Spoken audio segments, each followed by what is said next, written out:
It is indeed a pleasure to have this privilege to play here for you. We intend to give you a very fine program. So just settle back, relax, and enjoy the moment. Mic check. What up? Good morning. Welcome to Mic'd Up. I'm mikagadsden. Yo, thumbs up if everything's cool, kosher, everything you can see and hear me. Yeah. What's up, Owl Lady? It's good to see you more and more regularly. Good morning, Debbie. Good to see you as well in the chat. Good morning. I'm not going to play any music, but I want to set the intention for today. Megsy, what up? I want to set the intention before I shout out everybody else that drops in the chat. Good morning. It's a Monday morning. It's December 13th. My heart and my head both are with so many people who are struggling today.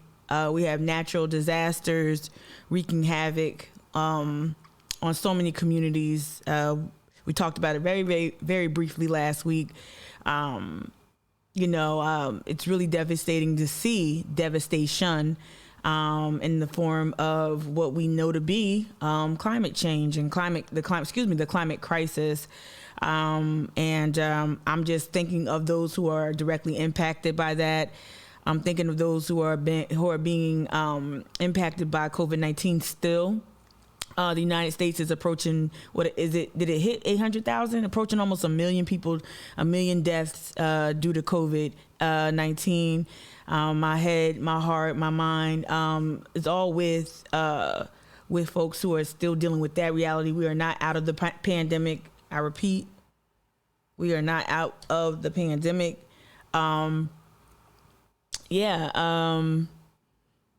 I just wanted to say that. Also, too, heads up before. So if you saw the little teaser that went out, I did not send out a newsletter this morning because I got to go in and I got to remove. Sheriff Graziano opens every newsletter that I send out. And so I need to go and I want to get her out of there and some other people. I didn't send it out. And because we're going to be talking about Sheriff Graziano, I'm not afraid of her. I just energy wise, I don't want to hear nothing. Also, we know she's surveilling activists. Anyway, but we're going to talk about police accountability. So that means we're going to talk about a lot of difficult subject matter dealing with either police misconduct, police incompetence, police, lack of police accountability, and all of those things will feature some element of violence. Either, like I always make the distinctions between explicit and representational violence. So I just want to I want to establish a content warning that we will be talking about all of those things and law enforcement and all of that. I got so many tabs up already to prosecutorial accountability as well. There's a tab up for that. So a lot. We're also going to touch on this is Honor's fault. Honor Marks, is your fault. And I mean in a good way. I've been paying more particular attention to the newsletter. I encourage you all to access your daily newspaper via your library card. I really want y'all to get in the habit of not just reading your newspapers through the library system, one of the most subversive institutions we still have in this country. But I also want you to just use your library in general. Like, there's just so many amazing services. But anyway, use your library card to gain access to. Hold on one second. Okay. I just making sure. I was making sure I got something lined up. Okay. So use your library card. I've been paying a lot of attention. So I've been paying a lot of attention to because this is what I mean by Honor's fault. Paying a lot of attention to the newsletters that I get from Post and Courier. So even though I do access the paper through my library system as often as I can, I still subscribe to Post and Courier because there's times where I just need direct access quickly. Y'all have seen that here. And so I paid attention to our paper's local healthcare coverage. And I want to just point some things out. So we're going to spend some time on that, but ultimately we're going to talk about, and at length, we're going to talk about police accountability, the lack of police accountability, qualified immunity. We're going to talk about, police overreach, misconduct, incompetence, all of that, right? But I'm going to start off with some observations, and I want y'all to, I don't, just play along with me, and just some observations. And I just want to also say, shout out to Caroline Grego, holding your press accountable, it works. It works. I'm gonna see if I can find this one thing that proves. So like me pouring over the coverage and the newsletters that Post and Courier sends out, it really does help me. It really does. I think it's a good thing to call out things when you see them, even if I'm off, even if my aim is off. All right, let me stop. Okay, here we go. All right. I said good morning to the first few. What up, Christy? What up, D? What up, Denise? What up, Brianne? What up, B-Man? B-Man, I'm enjoying your honey this morning. As y'all hear, I'm often clearing my throat, just like a real radio personality does. So I'm going to start trying to drink hot tea with lemon and honey, B-Man's honey, Queen and Comb, y'all. I'm going to try to start drinking that more regularly while I'm on the air. It's either that or throat coat. But shout out B-Man. What's up, April? April, were your ears burning last week? Did B-Man hit you up, April? Yeah. All right. Good morning. So I want to put y'all on. I'm back. I took a few weeks off because I was trying to figure out, I think Anchor, whatever. Spotify is Anchor. I tried to, what's up? Thank you, D. You're so sweet. Wow, you're so sweet. Thank you for gifting April with a sub. All right. I took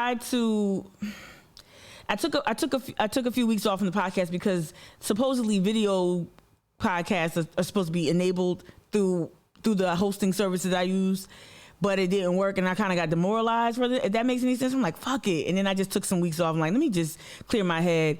And also, too, the listenership of the podcast kind of started to dip. And I'm like, damn. So anyway, I just took a break off because whenever I hit that wall of I was putting out content, and then like not seeing the ROI, so to speak. So anyway, I'm back. So this is part 1 of 2. I speak with my peer, the homie Alvin Johnson. And what I was trying to do with this conversation is I think Alvin is an interesting person to speak with. I think that the fact that he's a Citadel alum, a Black Citadel alum, former All-American football player. I think that, there's a multiplicity to his identity. It's not wrapped up in all that bullshit, but I just think he's an interesting person. And so I wanted to also start talking to people who work within these systems that I often either I'm gonna just say come after. I'm not saying that Alvin does anything duplicitous. I'm just saying that he is working in Charleston and he occupies a certain space within these systems that I challenge or I scrutinize. And I think it helps us bring about that level of nuance that's needed when we're discussing why things happen the way they do. Now, we didn't get into all that, but I just think it's important for you also to get to know your neighbors, right? Because we all gonna have April and B-Man build us our social housing, right? Our commune, right? So we need to get to know our neighbors better. So check out this new episode. It's called All American Guy, Alvin Johnson. It's on Spotify. It's on Google. It's on Apple Podcasts. It's on Breaker. It's wherever you get podcasts, you can find the Mic'd Up podcast from the Charleston Activist Network. Boom, boom. All right. You can also go to charlestonactivist.com and just go to the podcast tab. It's that easy. It's that easy. It really is. All right. And tell a friend to tell a friend. Start sharing my content. Start sharing my content. Yeah. Come on. And as the bottom left corner of the screen also indicates too, you can also support the work I do, the podcast content, the live stream content. Let me make that a little grande. You can support that work, y'all. By becoming a patron. Even $1 a month is helpful. Shout out to the new patrons. Shout out. All right. I think I got 5 in the last 30 days. Shout out to y'all. Holding me down. Appreciate you. Okay. All right. So I'm going to close that out. Okay, so we're gonna start with, we're not even gonna do a weekend news roundup. What started this conversation? Of course, well, let me back it up. All right, so why am I talking about police accountability today? Because this news broke over the weekend. Shout out to Steve Garrison with the Post and Courier. Charleston County deputy accused of harassing 6 women. Not making light of it. It's just an epic fail. And you know who failed epically in this whole story. It's not just this loser here, right, with the porn stash. It's Sheriff Graziano. Again, Sheriff Graziano, you get the... And you can run tell that too. Go tell a friend I said that too. This was a really a gut punch. Again, I one of the biggest mistakes I've ever made. I really want, look, no bullshit. Y'all know I tell the truth. I do not lie. I cannot lie. I become my mom. I become more of my mom every day. I really cannot lie about little shit. I can lie about like if I gotta get out of something, but like, but I cannot lie about like how I move, right? Because a lot of the shit I do is on wax. Like y'all can go and Google it and research. Some of y'all was there, so I ain't gonna lie. But I swear to God, when Kristen Graziano was running for sheriff, I kept dodging her. I would show up in Beaufort, down at Carlton County. She was there. She tried to talk to me, and I kind of like, I don't want to talk to no cops because I don't center police. I don't center their priorities. She kept trying to get me to work with her, join this committee that she wanted to put together that was comprised of, it was multiracial and all the other. And I was like, I can't work with the cops. Like, but I relented when the election approached, given what was on the line, right? Al Cannon was doing Al Cannon shit. And then, to find out what happened with Jamal Sutherland, a byproduct of Al Cannon's leadership, and incompetent policing, right? And policing malpractice, I'll say that. The immigration issue, Al Cannon, with his relationship with ICE, I felt it was important to just try to get Al Cannon out. And then when I saw all of the work being done from Scarlett Wilson in Al Cannon's camp to get the black vote to come out and vote for and support Scarlett and Al Cannon, I felt like, oh, no. I got to sit out here. So I got to get out here and at least have an interview with Sheriff Graziano, or the now Sheriff Graziano, then candidate Graziano. It was the biggest mistake I ever made was sitting down with her. I'm not trying to make it about me, but I felt like I validated this person, and I felt like I trusted this person, even like a modicum of trust that I offered up. I'm really just really bad. I really feel bad about it. I really feel bad because like she's utter trash. She's utter trash. Like no, seriously, utter. I'm not even being like, she's just not good at what she does, and then she won't talk. She won't give a comment. She clams up. And then you've got you hire all these black women behind the scenes to make it look like you're doing diverse shit, and you just doing the same fucked up cornball shit that your predecessor did. And again, not to make this all about Graziano, because this is a man here who did this, and this is a part of that cop culture. We'll talk about that. I have a whole CashApp videos lined up so we can talk about police accountability and when police, when the bad apples, when they act up, what happens to them? What are the consequences? We're going to talk about that. But just because Sheriff Graziano, we're going to get to it. I already tweeted it out. Like, her quote in the story. Again, shout out Steve Garrison for writing the story. Like, Kristen Graziano quoted in the story, she gave a memo. She sent a memo to him saying, first of all, she granted a request that the sheriff could resign instead of get fired. And then she says, I wish you and your family the best of luck with your new start. You don't even have to say that. And like I asked, I begged this question here, or I just put this here. I didn't beg a question. There's no question mark. I'm like, Graziano's either completely incompetent, maniacal, or both at this point, right? Just try and I ain't, me, I don't subscribe to tribalism. Like, just because you're a woman, I don't expect you to, but yeah, nah, this is what we're going to talk about next month with this book club. Where is the solidarity? Where is it? Right? And she cannot use her, and I'm saying this in a way, I hope you understand what I'm trying to say, and do not get my words mixed up. You cannot weaponize your queer identity against like, you can't use that as a shield, rather, not weaponize. She can no longer just use that. Oh, I'm queer, so I'm different. I'm not like the other. No, you're just like them. And this is why I'm like, just same thing as Tyler Bessinger. Like, no longer would the queer identity be used as a shield to sidestep accountability.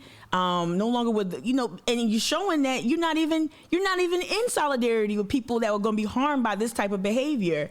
So no solidarity with women, no solidarity, nothing. This is horrible. And then we're going to read the story, but let's back it up. We're going to read the story, and we're going to talk all about police accountability and police incompetence and all of that. We're going to do all of that. But let's back it up let me actually go to another tweet of mine. I already had it open. I think it's right here. So another tweet of mine this weekend. So this is what I was talking about when I said I blame honor. So every time now I never opened up my Post and Courier newsletters because I'm like, whatever, right? Because I read it every day. Like I'm like, I don't need to. But this one, so all their behind the headlines, their series of behind the headlines, is lackluster as fuck.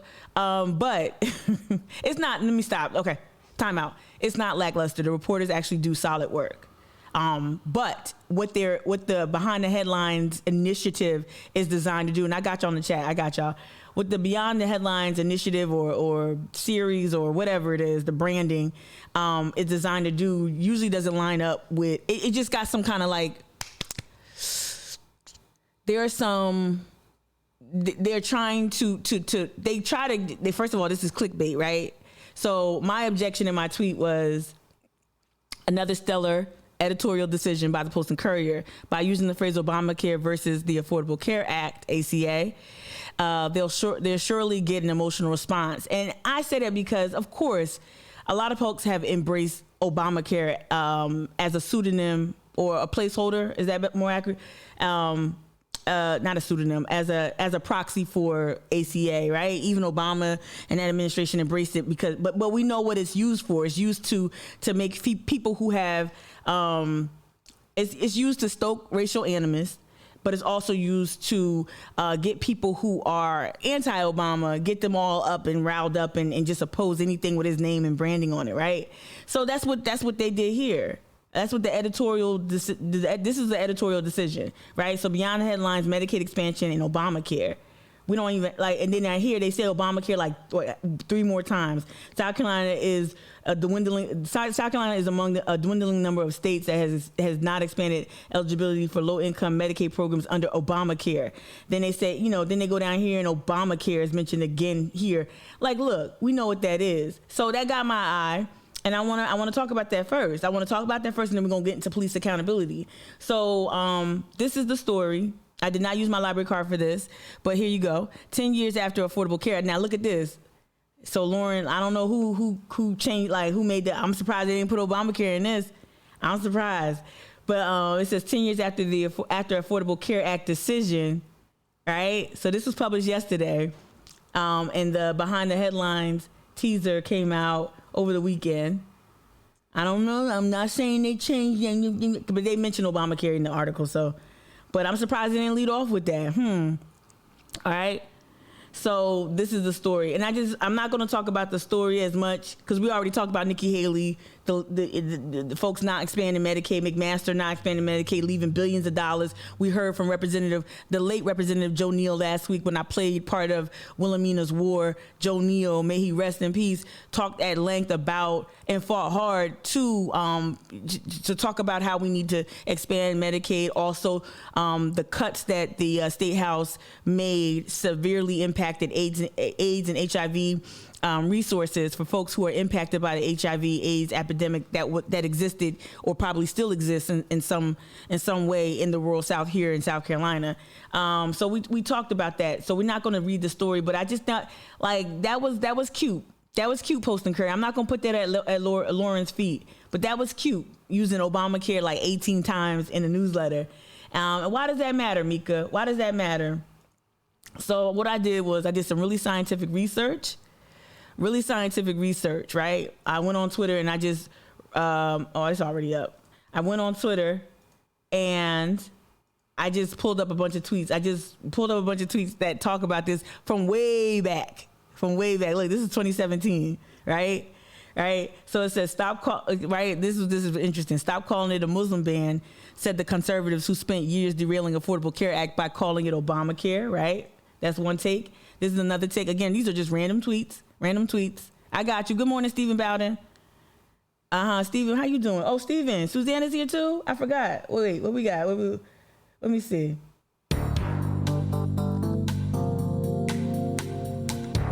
All right, welcome, Stephen. Welcome all Welcome all public defenders. All public defenders, you are welcome. No, I don't know my sound effects no more, y'all. No. There we go.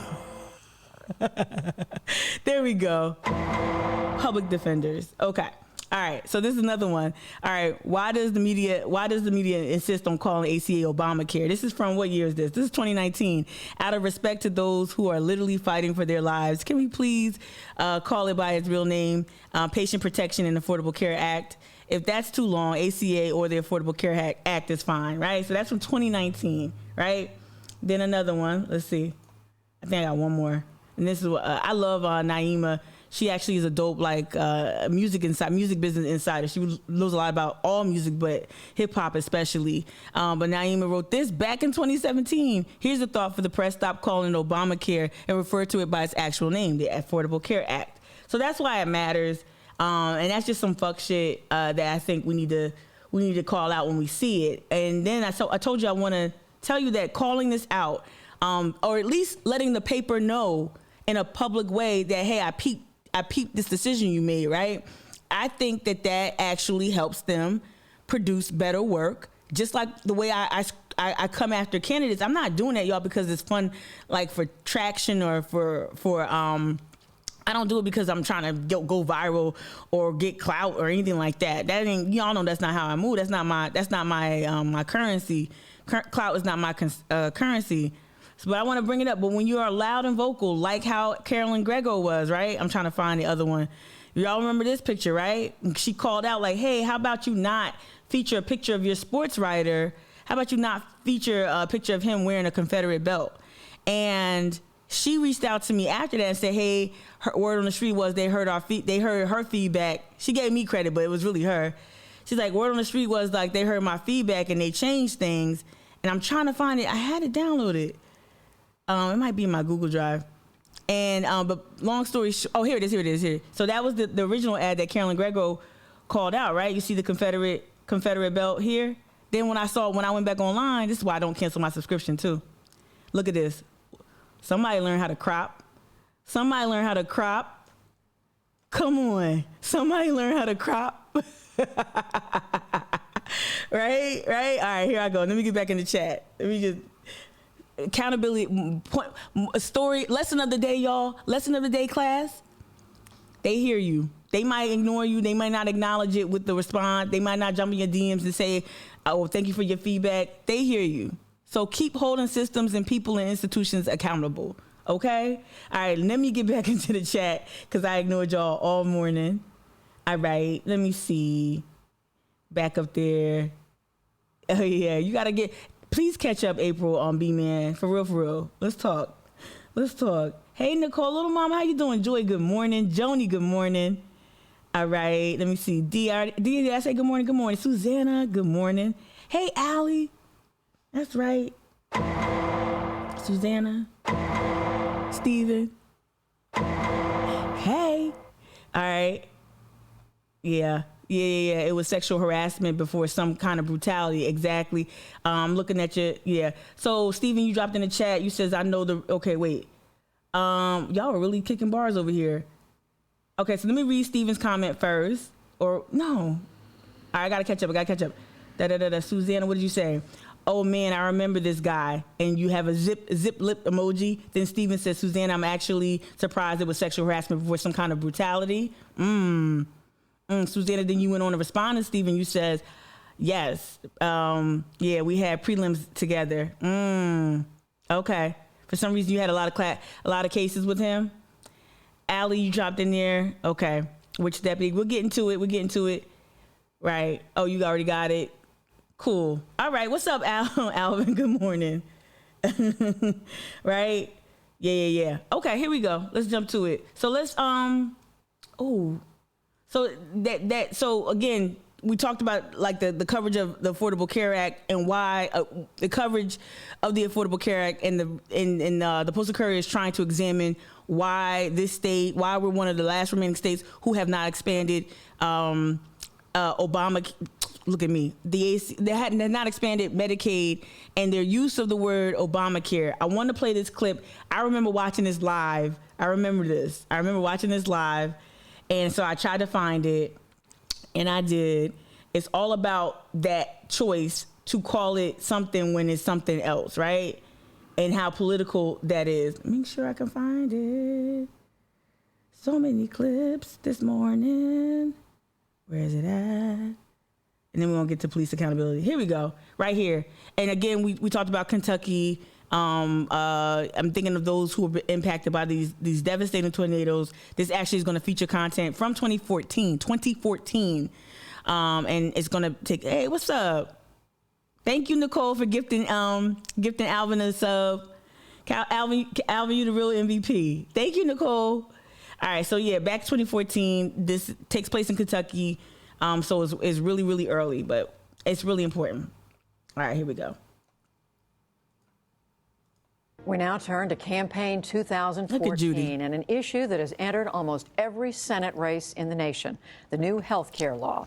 As part of our joint elections project with public broadcasters across the country, Renee Shaw of Kentucky Educational Television reports. The yeas are 60, the nays are 39. The 2009 Senate vote. That's that pre-plastic surgery, Joe Biden, pre-facelift. To pass the health care law. The vote that now, 5 years later, has launched 1,000 ads. Obamacare meant threatened insurance plans, higher premiums, and broken promises. Obamacare doesn't work. Obamacare. It just doesn't work. Obamacare. This summer, the ads just didn't stop. Republicans attacked, Democrats responded, some defending. That's why I helped pass a law that prevents insurance companies from canceling your policy if you get sick. Others pledging reform. I'm fixing it, and that's what my bill does. But I trust Mark Begich. He's trying to fix the health care law. It is certainly unpopular. A Kaiser Health poll in August and September showed some 47% viewed the Affordable Care Act unfavorably, just 35% favorably. It's less clear how much the law will matter on Election Day. In a unique position is Kentucky, a state where both the economy and health care poll as high issues, and where the state's exchange under the health care law, called Connect, has a very different reputation than the law does when it's called Obamacare. Listen. When people are polled about Obamacare in Kentucky, they largely say we don't like it, we don't think it's a good thing, but if you ask them about Connect, it's completely opposite. They love it. It's a good program and it's helping people. Joe Girth. So they rebranded Obamacare. They rebranded it as Connect. I don't know why McMaster or Nikki Haley didn't just do that. Just rebrand it, get the fucking money. Take the money, stupid. Take the money, stupid. Take the money. You and then rebrand it and then do that whole double speak hypocrisy shit that y'all always do anyway for other shit, right? You lie or you become hypocritical about all the you flip flop. Politicians flip flop all the fucking time, Call it and then like rebrand it. I don't know why Nikki Haley fumbled that. Like rebrand it and then say, no, we added something different. Oh, it's not the same. Oh, it's spicy. Oh, it's extra crispy. It's not the original. Like just rebrand it. Politics is marketing, y'all. That's what it is, right? Half these candidates and elected officials is all fucking either Sprite, Dr. Pepper. It's just different. Like, okay, one is clear, one is caffeine free, one is sugar free. Like it's just all fucking pop. It's all soda pop. Like just rebrand that shit, right? Like maybe the better analogy would be like, is it Sierra Mist, is it Mountain Mist, or is it Sprite? Like just rebrand the shit, right? Like I don't understand. Like you take the money, dummy, right? Call it something else. The political reporter for the Courier Journal in They probably call it Clan Care. Whoa. Oops, sorry. I'm sorry, that was me being bad, but I did give myself Jamaican ear horns. Hopefully they would not call it clan gear, but I'm sorry, that was a bad joke. That was a bad joke that I said twice. So do I think it's bad? Some of the poorer counties in Kentucky are areas that vote very much in favor of Republicans. The jobs in some of these counties are quite often low-paying jobs. Yes. The sort of people who would have trouble getting health insurance on their own and now are benefiting from that. What explains the disconnect between the Affordable Care Act and CONNECT, the State Health Benefit Exchange Program? 5 letters, OBAMA. You have to look at the polling on Obama. His favorability rating in Kentucky is somewhere around 29%. He's not liked. And so you can argue that that's the reason why I want to play that clip. That's it. That's the chief reason why I wanted to play that clip. Like, just like, y'all know what you're doing. Post and Courier, you know what you're doing by calling it Obamacare, right? We are President Trump and a President Biden removed from Obama, but you still using Obamacare 6 times in your newsletter. You know what you're doing. You're trying to stoke racial animus and some other shit, and you got to call them on it. You got to call them out on it. It is what it is, right? And I know, again, Obama had at one point accepted it, but that's just that Matador bullshit. Like, I'm just gonna woof, ole. Like, okay, you're gonna keep coming. I'm just gonna sidestep it, right? And just you embrace it, right? Or maybe, you just embrace it at a certain point. But we know for a fact that it should be called Affordable Care Act. Regardless if Dems embraced it in the past. Okay, let's get to police accountability. I'm not gonna get to that. Police accountability, all right, or lack thereof. There's some recent reporting. There's some reporting from other. We're gonna look at a lot of different states. We're gonna look at St. Louis. We're gonna look at Massachusetts. We're gonna look, of course, at South Carolina. But let's go ahead and just read. Let's read the story that I just showed earlier. Let's read it together. I read the entire story about 2 times, right? So, this is the story. Let me make it a little larger, and then we're gonna get to some other things. Okay. Let's see. It's really devastating. This story is really kind of heartbreaking. Again, content warning, y'all. Police violence, police incompetence, Graziano incompetence, and just really disgusting behavior. So Charleston County deputy accused of harassing 6 women allowed to quit and avoid firing, which is the headline, and avoid firing. And like many of you called out on Twitter, aptly, we know what that means. When you're allowed to quit versus being, when you're allowed to resign versus being fired, you're able to sidestep, that black mark that they're going to reference in this piece. Okay, so a Charleston County Sheriff's deputy was recently allowed to resign his position rather than face termination after an internal investigation found that he had sexually harassed 6 women at an out-of-state canine training center. Y'all, and let me just speak to the women right now. We all know that guy. We've all been on corporate training retreats. We've all gone to trainings. We've all worked with. I myself was sexually harassed relentlessly. My first job out of college by a colleague. I wish I could call my girl Becky right now, because me and Becky got stories. Like this is the kind of colleague that when you're in we were in this tight printing room, like where the printer was, and like he would always slide behind you to act like he's getting a ream of paper while you're in there, and the room only fits one person comfortably. Like, and then he sexually harassed me, tried to hug me around the holidays, and I don't hug people like that, especially not this line ball. And I remember I just like, you think I'm slippery now? Imagine a 20-year-old, like the agility I had in my 20s. So he would always try to hug me, and I would like. And then one day I came back from lunch, and I'm not trying to make light of it. I'm just sharing it. I came back from lunch one time. This is when I worked for the Secretary of State of New Jersey. So I come back to the State House, and I'll go back to my desk, and it's all cubicles. So my boss and the guy that sexually harassed me could not see that I had returned. So they're in there talking, and they say, yeah, Tamika is so uptight. You could tell she not getting any. This is what a man is saying to my female boss. And then I just lose it. And I jump up, I run into the office, I start cursing them out So much so that the trooper comes in, the state troopers that manned the building came in with their hands on their gun. They thought it was like, I was apoplectic. And it's just, y'all know a lot of women, girls, people, you know that guy that just is so scuzzy and gross, and they just look for opportunities to just try to push up on girls and, oh, I'm away from my wife so I can just act like an asshole. Just disgusting. We all know those stories, right? Let me look in the chat, right? Let me see. Dog, I know dog learning. Joni. Yeah, listen. That's called motherfucking bars. Joni, you said a dog learning to train dogs. Hello. Hello. Okay. Yeah. Hey, my boss was horrible. Deborah was horrible. I didn't expect much from her though. This is like, it's politics. It was so gross. I told y'all half the stories. I probably like get sued for spilling the beans. Let's get back to this. All right. I don't know why it does that. All right. So let's get back to this. All right, Charleston. Okay, so K-9 Center. Charleston Sheriff Christian Graziano accepted Master Deputy Ryan Miller's resignation November 18th after allegation. Wow, we just hearing about this?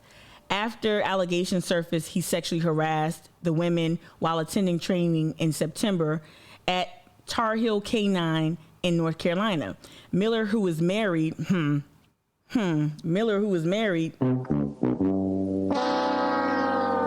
imagine being his wife and waking up to this headline this weekend, right? All right, Miller, who was married, was accused of propositioning several attendees and making sexually inappropriate remarks, according to the records obtained from the sheriff's office through the South Carolina Freedom of Information, a FOIA request, right?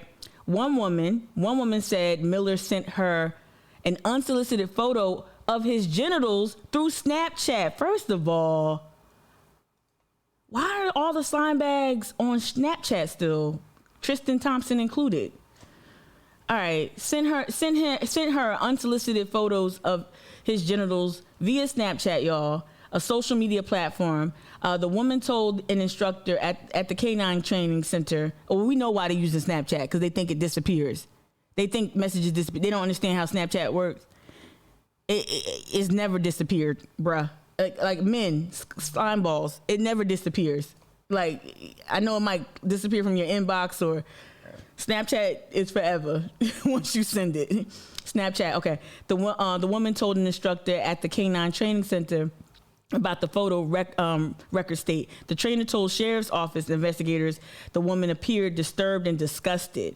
Another woman said Miller asked her what she liked to do in bed and asked if she would wear knee-high socks for him.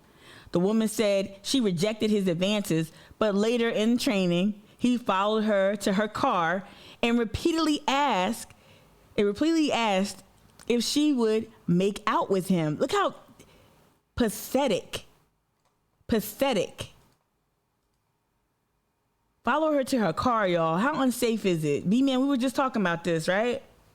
About how unsafe women are and how men really don't get it. Like, you at work too. Like, people, don't wear this, ladies. Don't put yourself in a situation. You at work.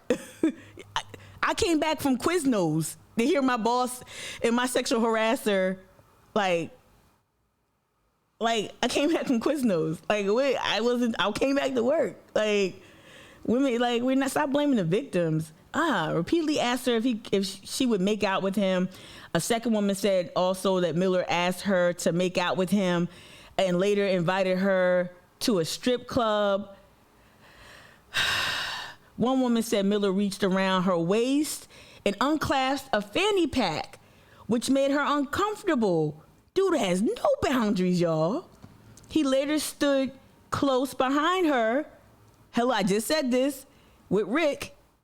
Stood behind her, the guy that harassed me at my job, behind her while she was putting away a dog crate, almost causing her to bump into him while she stood up, report states. Miller claimed in an interview with Internal Affairs Investigation with SLED, or maybe the Sheriff's Department only, his interactions with the women were well received and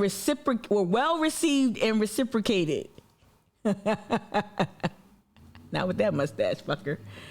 But one woman went so far as to call Low Country Crime Stoppers. One woman went as far as to call Low Country Crime Stoppers. Oh, the chicks were digging it. Oh, it was well received and reciprocated. So reciprocated that they called fucking Crime Stoppers on your ass. I'm aghast. I'm to report his behavior, which first brought the allegations to the attention of the sheriff's office in September. This is how he is representing your department while in North Carolina, which is something I'm sure the department is paying for. The woman said, every new girl that steps foot on Tar Heel property is told to stay far away from him. Okay? An internal investigation by the department's Office of Professional Standards determined Miller's behavior violated the department's officer conduct policy and recommended his termination. They recommended his termination. Altogether, sheriff's office investigators spoke with 6 women who reported inappropriate behavior by Miller. In a November 17th memo, Miller asked that he instead be allowed to resign, which would allow him to avoid, which you all called out in real time, shout out to K-Bells and others, which would allow him to avoid a black mark on his state law enforcement record.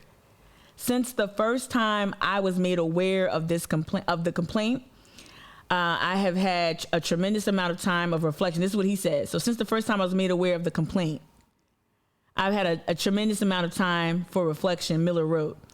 I had to search deep to figure out how I got to this point in my life. So he's not even admitting nothing.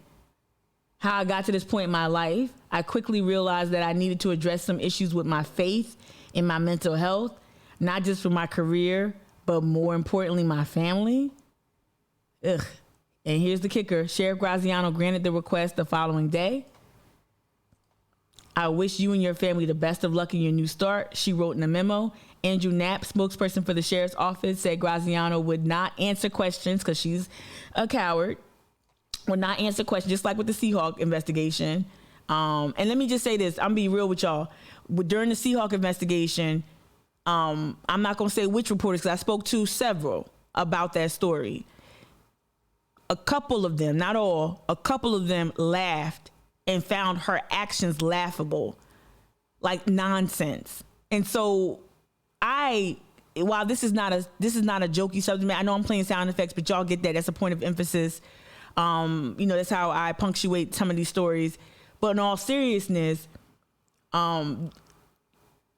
this is not funny, but it's laughable. Her response or her lack of response, and the party has not, to me, in my estimation, has not done enough to corral her. I don't know what's going on behind the scenes outside of a couple of texts I received from people who hold positions within the Democratic Party here locally in Charleston.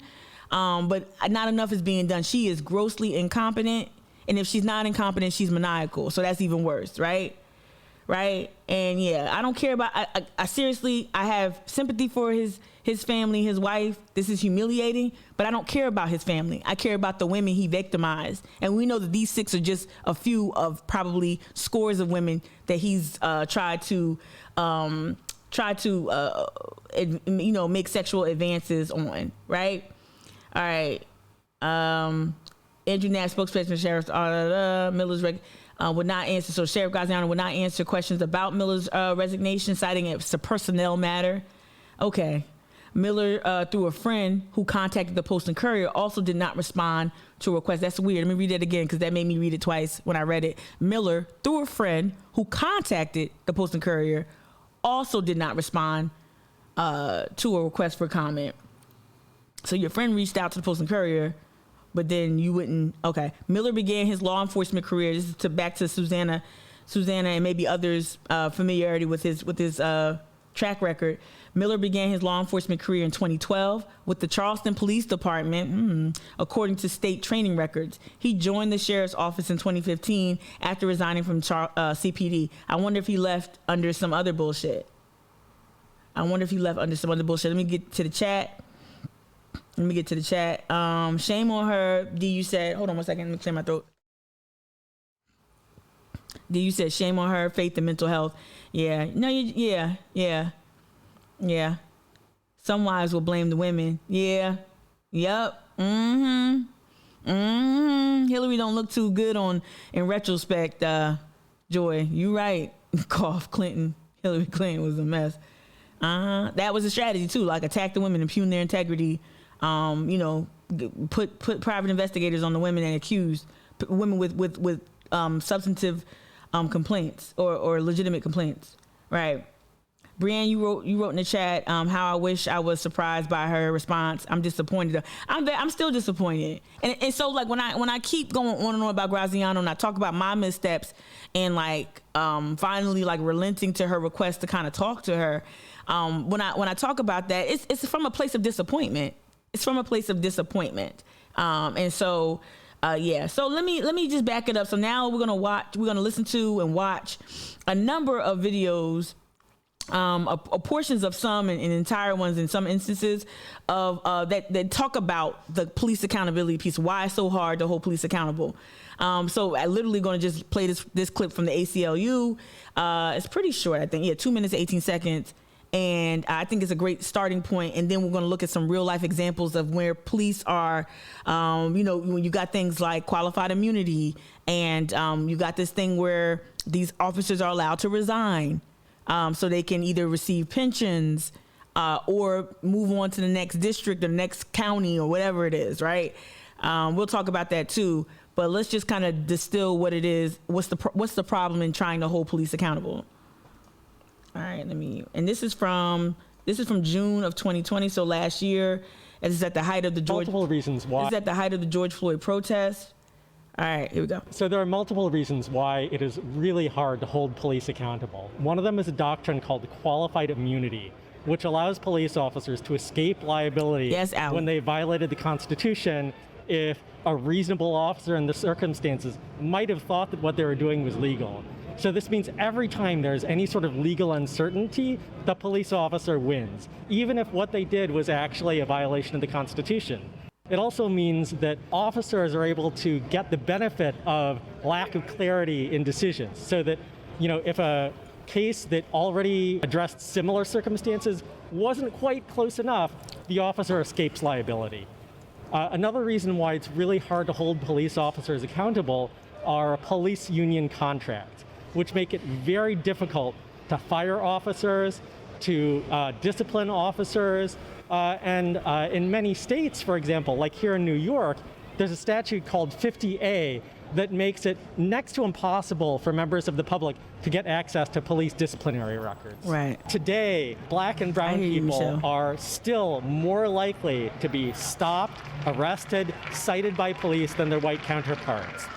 If you look at marijuana arrests, for example, a black person is 3.6 times as likely to be arrested for a marijuana offense as a white person, even though the use of marijuana is about the same across races. And all of this goes back to who is policed and where. Black and brown communities face the brunt of policing, whereas wealthy white communities are able to go through everyday life without ever having to worry about being hassled by police or being seriously injured or killed. What we need to do in order to reimagine policing in this country is to... And that's the operative phrase, y'all. When people like maybe more centrist Dems want to argue and haggle with progressives about the slogan "defund the police," if only they would fight back on Obamacare, the slogan Obamacare, as hard as they fight progressives on defund the police. As much as they like to talk about that and make that, like, use that as a justification as to why they lost key races and whatnot, it's all about reimagining the way reimagining policing in America. That's what this really is about.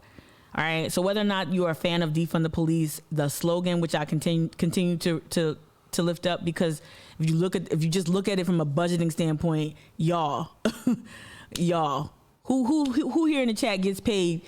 Who here in the chat gets paid whenever you fuck up? Like, who gets paid more money? Who gets a raise after incompetence, after loss of life on the job, after police misconduct? Who in the chat right now gets a raise, gets a bump, gets a salary increase after doing something like that? Like, who would be able to get that? Right? And why are we giving police more money, more assets, more militarized weapons? Why are we gifting them that when their track record is abominable, right? So it's all about reimagining police. So whether you call it defund, whether you call it reimagining, whether you're an abolitionist, whatever it is, whatever terminology you use, it's a bad faith argument to constantly just go after, defund the police, the slogan. It's really about reimagining the way policing is done here in America, right? Alvin, you just dropped The New Jim Crow. Absolutely. That's a really good book suggestion. The New Jim Crow, y'all. Michelle Alexander. All right. Joy, you just dropped in the chat, self-correction. These kind of men see someone being a female as a permission slip. Right. I don't know a single woman who has not been harassed. I don't know a single woman. Right. I do not know a single woman either. Seriously, that hasn't been harassed and or been in a situation and can we be real right now in the chat? People who identify as women or females or femme or non-men, can we be real? Can we be real? Like, well, especially, let me just say this. I'm gonna speak from I'm cisgendered woman, right? Heterosexual, all that. As early as 12 or 13, grown ass men who knew my age,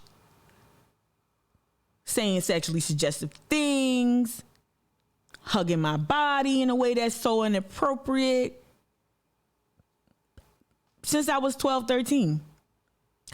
Some older cousins, like, it's hell sometimes being a young girl in a patriarchal society where men and boys are socialized to see, to Joy's point, a little bit to Joy's point. I don't want to take liberties with what you're saying, but like that permission slip, it's like they're socialized to see women as prey.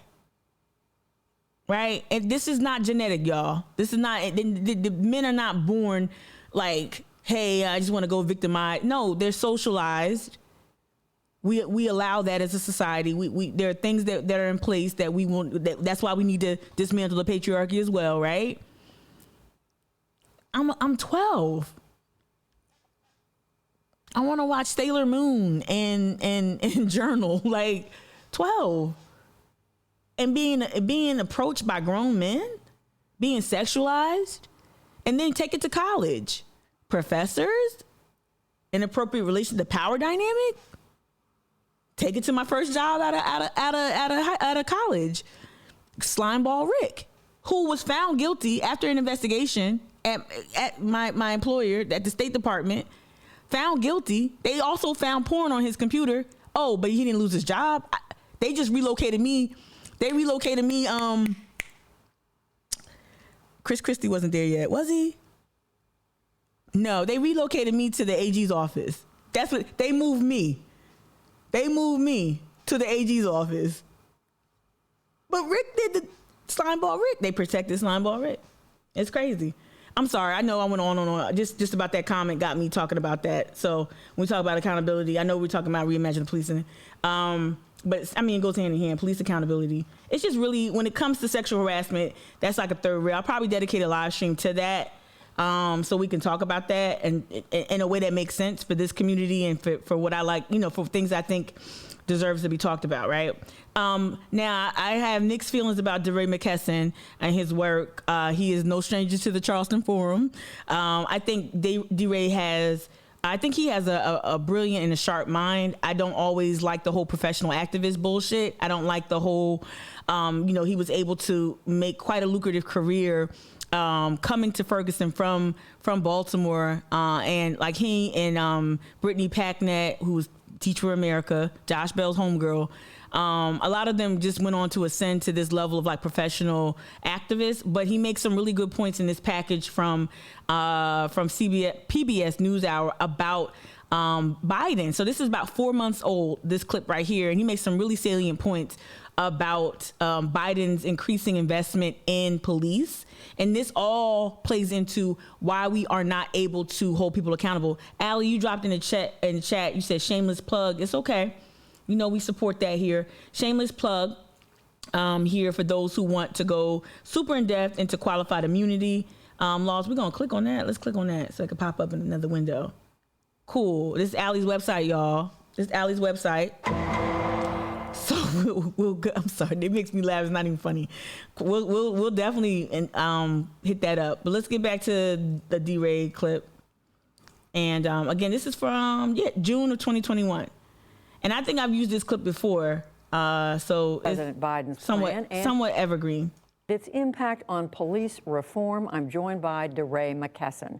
He's a co-founder of Campaign Zero, which aims to end violent acts by police. DeRay McKesson, welcome back to the NewsHour. What do you make of this multi-pronged, multi-part set of proposals by President Biden? So in some ways, there is some good news here, right? That there's a focus on manufacturers, there's a focus on gun dealers in a way that we haven't seen before. Because you know, like I know, that Black people are not building guns in their backyard. We're not making them. We're not they're coming from somewhere. And focusing on manufacturers and dealers is actually a really good thing.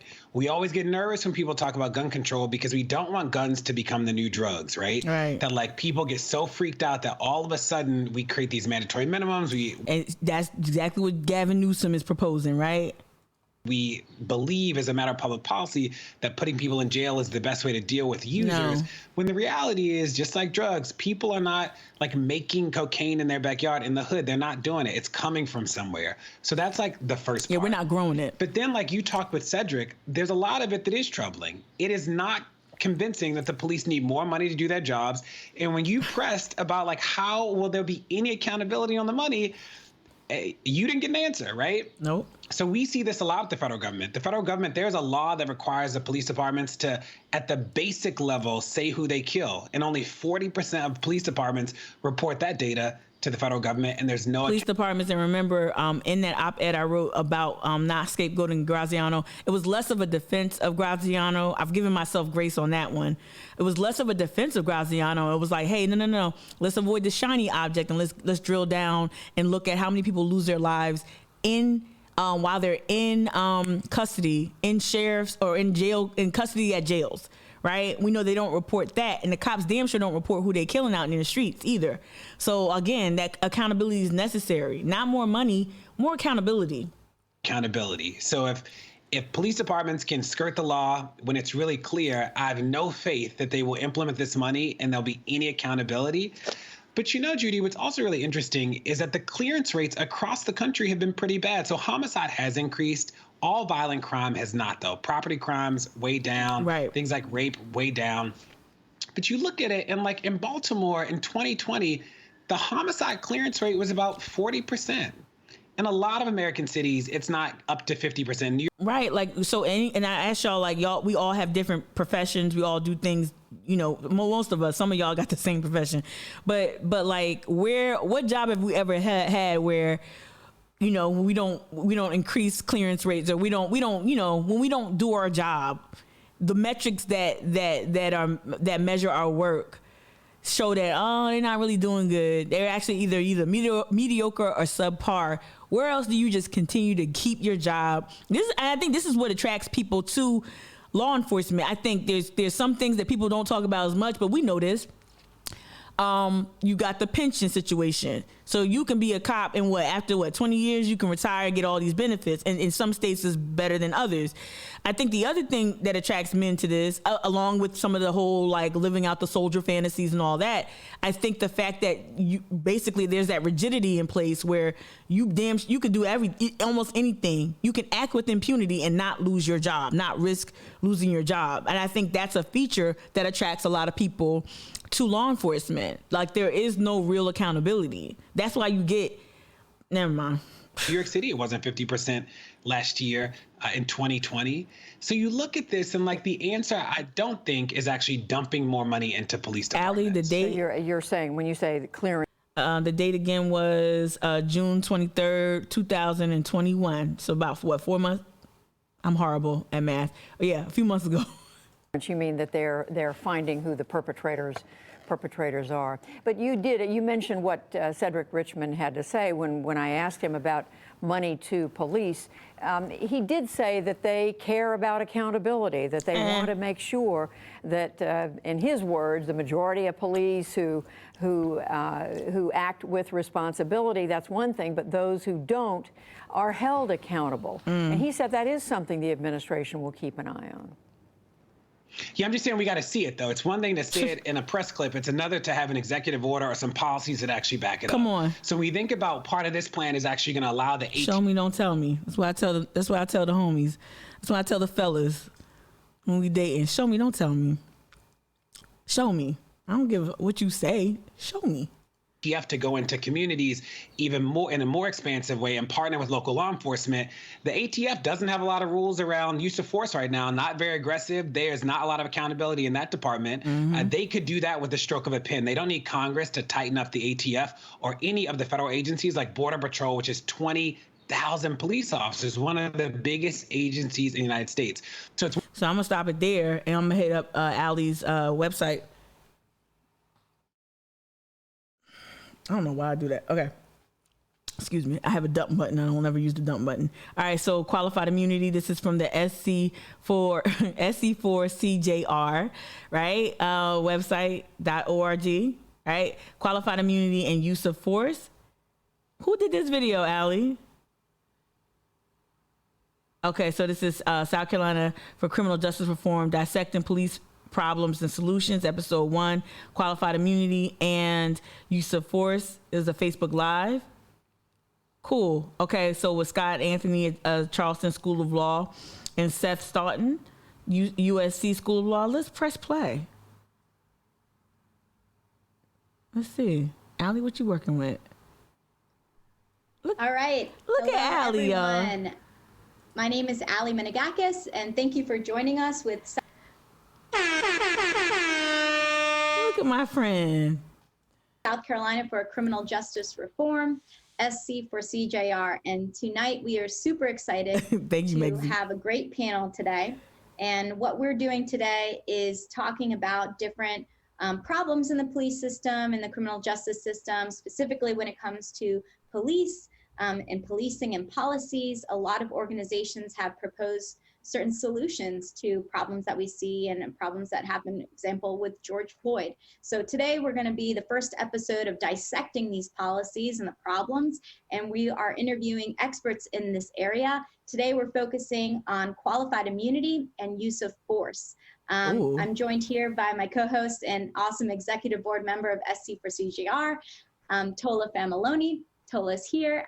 We also have amazing guests, professors from South Carolina, Scott Anthony and Seth Staunton. Scott Anthony. Which one is Scott? Which one is Scott? Is it this or this one? A local. He is not only an attorney who practices constitutional civil rights issues and civil litigation, but he is also a professor at the Charleston School of Law, and he teaches constitutional law and legal writing, and he is going to be educating all of us on qualified immunity and how that works and what it means. Also joining us today is Seth Staunton, Professor Seth Staunton. He is from the University of South Carolina School of Law. I could have just waited. Is one of the experts when it comes to use of force and policing. So I'm gonna go back and watch this because we're not. It's almost 2 hours in length. But I'm so happy you did this. I'm gonna pour over this, Allie. I'm gonna actually watch. Let me bookmark it. Yeah, I'm gonna go back and watch this. I didn't know you did that. You're so dope. You're so dope. Thank you, Allie. All right, let me see. What I want to do is hit up I did just a random pull, not a random, but a quick pull of headlines that talk about this accountability conversation from a myriad of perspectives. And we've got more clips to play as well. But this one, I think this is fairly recent. From CNN. Yeah, September 29th, 2021. This is police officers convicted of rape, murder, and other serious crimes are collecting tens of millions of dollars during retirement, right? Let me see if I can make this a little larger. All right. So it says, editors note this story contains graphic language depicting a sexual assault as described by police and investigative and court records. Okay, so content warning there, trigger warning. Tens of millions of dollars are flowing into the bank accounts of retired police officers convicted of breaking the very laws they were sworn to uphold. They have been found guilty of sexual and violent crimes, including murder and rape and other serious job-related offenses. So when you don't terminate people and you don't hold them accountable for what they did, they go on they in some instances probably able to draw a pension, which is really, really fucking foul. And I think that while I'm not interested in being punitive for the sake of just punishment and just, do something bad to the guy that did something bad. I don't believe in that. I'm an abolitionist. I do believe that you forfeit your pension when you do certain things, when you're guilty of certain offenses. And I'll let the lawyers litigate what offenses what offenses qualify for complete, revocation of a pension. I don't want to, say what I think. I think sexual harassment. I think if you're a serial sexual harasser, I think if you're a serial anything, you don't get your pension. That's how I feel. Something you either get bust down. What's all the stuff we saw on the wire? Get bust down a couple ranks and you retire at a lower rank. Did that dude get bust down before he was allowed to resign? Did he get bust down to anything? Did he lose rank? Will he be able to will he be able to draw retirement after that? Right? All right. So let me read that paragraph again. All right. They have been found guilty of sexual and violent crimes, including murder and rape and other serious job-related offenses, such as bribery and embezzlement. Some have admitted to molesting young children. Others have used their badges to enrich themselves or wield power over vulnerable. I got you in the chat, Allie. Over vulnerable members of the community. Of their communities. Many are still sitting in prison cells, yet the checks keep coming and will for the rest of their lives, all as taxpayers help foot the bill. The promise of these unlimited monthly retirement checks is one of the biggest perks of going into physically demanding and dangerous field of law. Like I said, I didn't even read this. I'm reading this for the first time with you all. I just said that I think this is one of the attractive features of becoming a cop, is that you get to do all this gnarly shit. And you come out of that, you could still be in jail and your wife or your partner still be able to cash them checks. That's fucked up. The promise of these unlimited monthly retirement checks is one of the biggest perks of going into a physically demanding and dangerous field of law enforcement. It is only in rare cases that government strip disgraced officers of these benefits using a harsh penalty known as pension forfeiture. Let's normalize that phrase, right? Right now, in the face of growing calls for police reform, some lawmakers, academics, and police reform advocates say forfeiture of these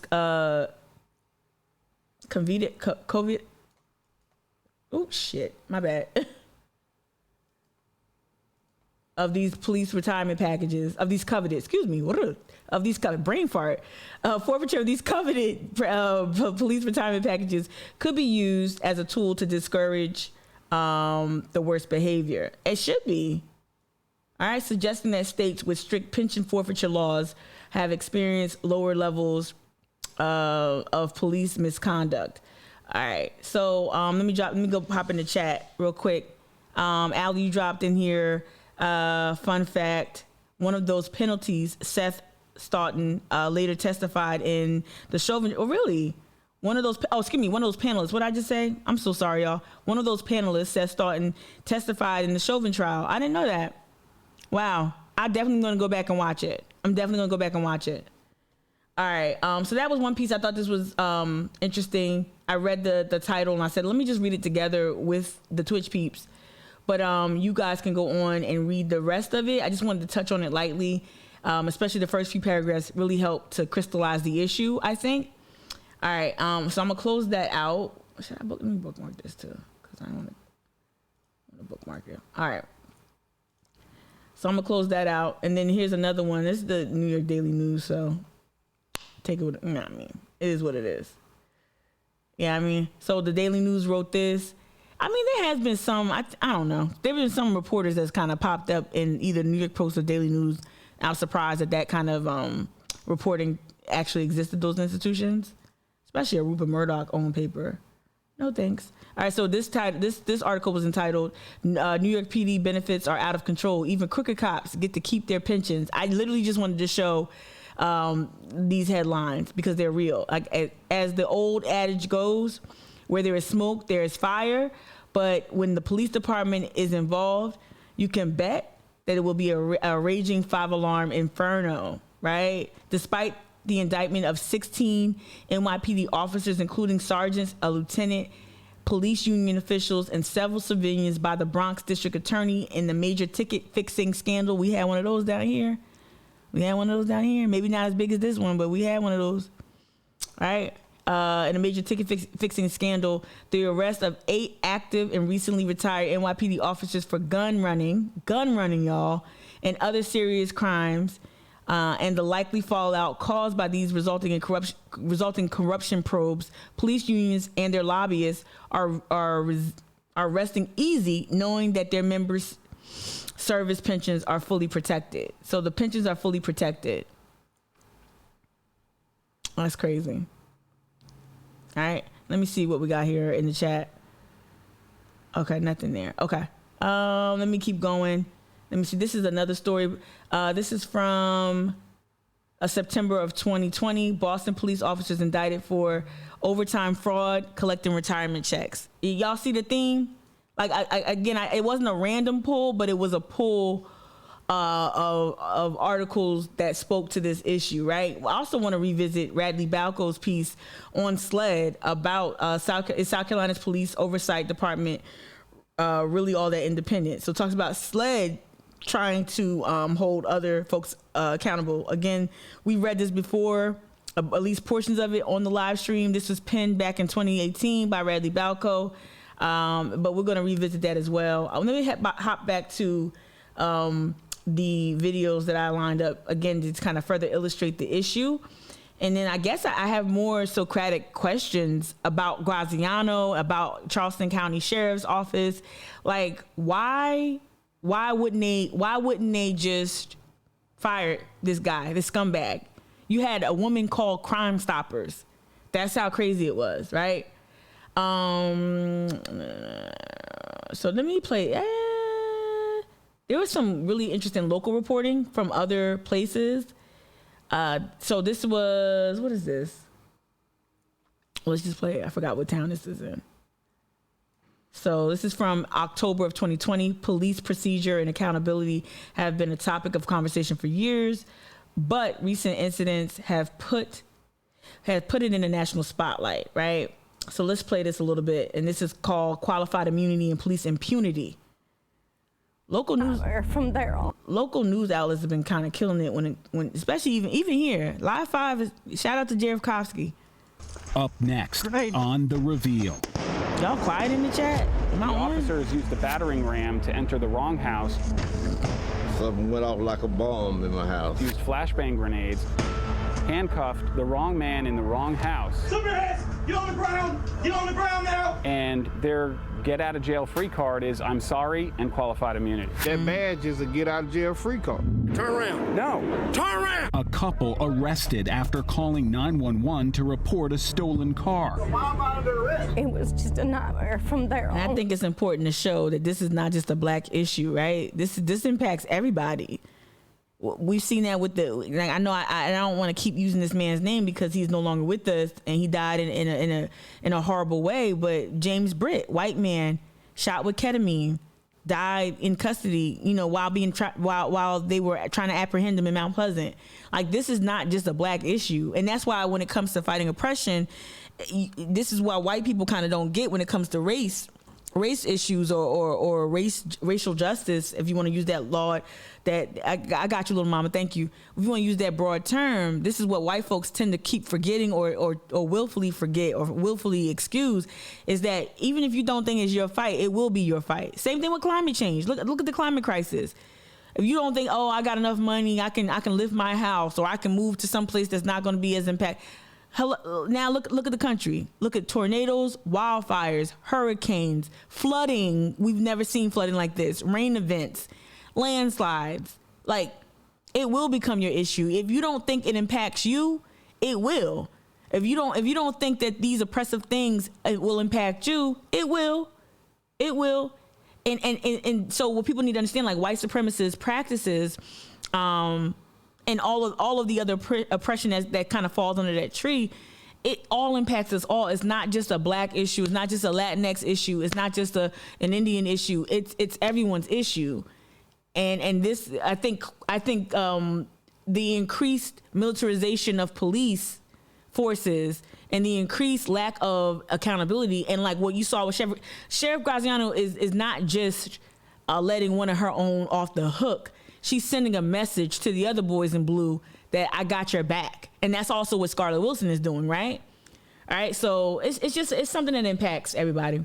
Why did a judge say the detective who put them behind bars could not be held responsible? Mom, you beat me. You arrested me because you think I smoke marijuana? And the innocent people arrested for driving stoned when their blood tests came back clean. Something I have to carry for the rest of my life.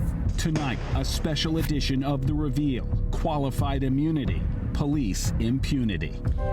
And we're not going to watch the whole thing. From our Midtown studios in Atlanta, The Reveal... Okay, 11 Alive is Atlanta. ...begins now with our multi-Emmy and National Mural Award-winning team of investigators. Can we get this? We got a little bit of this here. Again, shout out to Jared Kofsky with Live 5 News. Come on, Jared, let's go. Let's go. These local news outlets actually can really help broaden the conversation about police accountability with stories like this. Welcome to The Reveal. I'm Chief Investigator Brendan Keefe. How do you hold the powerful accountable when they're immune from lawsuits? Right now, the police could kick down your door on a no-knock warrant for someone else's address.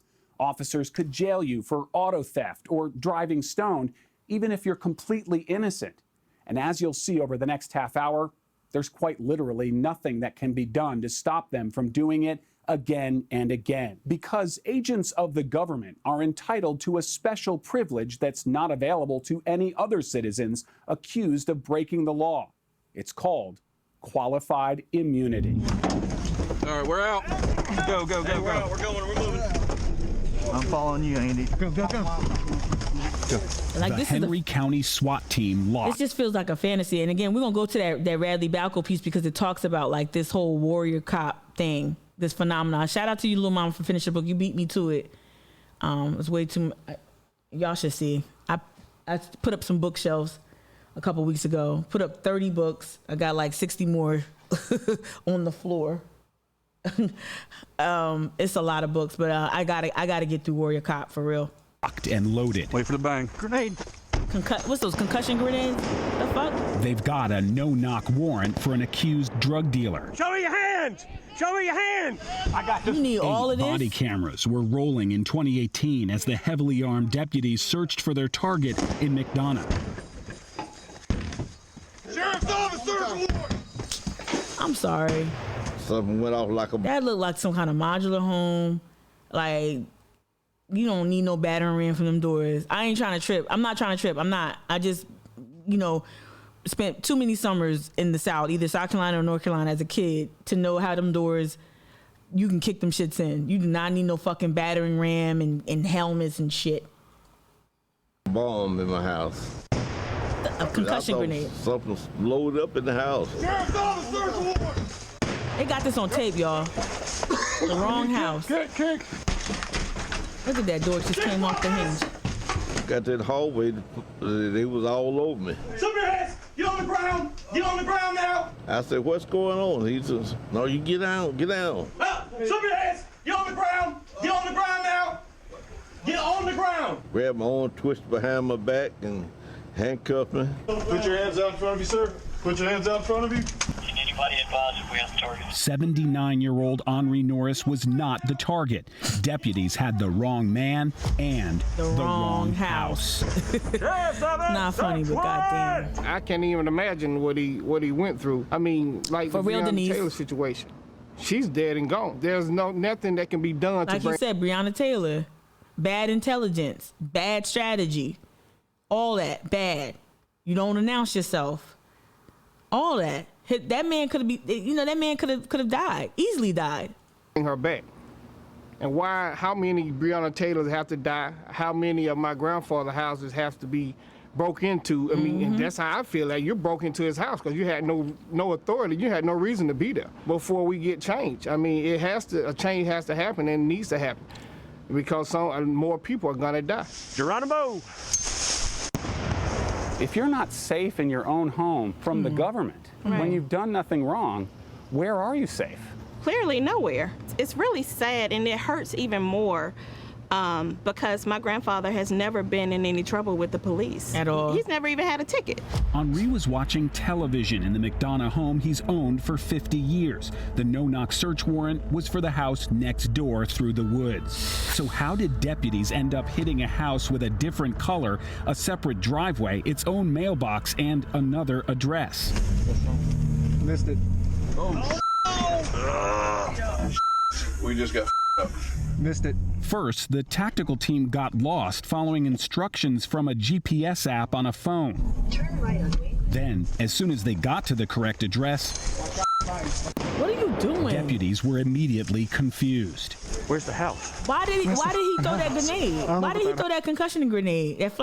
Why did he just this is G.I. Joe. This is crazy. This is sad, owl lady. And Denise, you're right. This hurts. This is nutty. I don't know about that house right there. House right there. Where we at?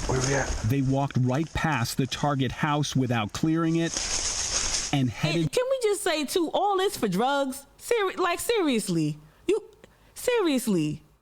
All this for what?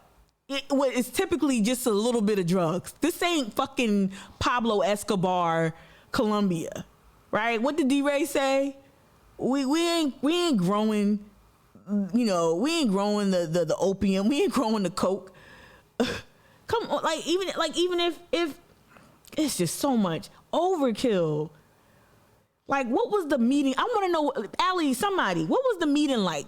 Like, what do you think the meeting was? Was it like that whole the Charleston 5, where 600 cops get in the room like, hey, we're going to war tonight. Let's all, 600 cops going after a couple dozen black men that work at the longshoremen, not just black men, because it was white guy was part of the Charleston 5. Like what's the meeting? Like, hey, we're going to war today, guys. We're going in the country. Wear your vest and your G.I. Joe pants and throw grenades indiscriminately. just throw your grenades as soon as you pull up. Just start throwing them. What the fuck? And like, if you were trying to apprehend somebody, you just tipped them off. I just don't get like the incompetence. Through the tree line to the next house on the street. Even then, deputies were unsure. This house? They think they in Fallujah? I didn't even catch that conversation. This house? Looking back and forth at the two houses, it was too late. The entry team was already forcing its way into Henri's home. Look at all that manpower. Look at all that gunpowder. That just scared me to death. I already had heart trouble. I had could have gave that man a heart attack. You got heart trouble. Buffoonery. Heart trouble. All right, you have heart problems right now? Yeah, I could have died. I could have had a heart attack. When they finally realized they'd hit the wrong house, deputies turned their cameras off one by one. One by one. Yeah, I thought it was delivery man could have delivered a pizza to the correct address. Daryl Scott is Henri's attorney. He sued Henry County's tactical commander, but a federal judge dismissed the case because police officers are entitled to qualified immunity. Wow. That's what happens. In the majority of cases, the cases are dismissed and officers are granted qualified immunity, even when there's a constitutional violation. Search warrant! What is qualified immunity? Qualified immunity is a court-invented doctrine that allows law enforcement officers and other government actors to avoid accountability when they violate a citizen's constitutional rights. Judges created qualified immunity to protect individual officers from liability unless victims can show. Did you hear both the lawyer and the reporter just said something very important? Created. Even when there's a constitutional violation. Search warrant! What is qualified immunity? Listen. Qualified immunity is a court-invented doctrine that allows law enforcement officers and other government actors and it was caught to on tape, avoid Brian. accountability when they violate a citizen's constitutional rights. Judges created qualified immunity to protect individual officers from liability. Oh, wait, hold up. D, you just made me ask the question too. Let us not forget, every time they use these weapons, they set themselves up for more money next year. Are you serious, Allie? Are you serious? Wow. Owl Lady, you dropped in the chat. I want to know, did anyone look at the picture of the actual target, right?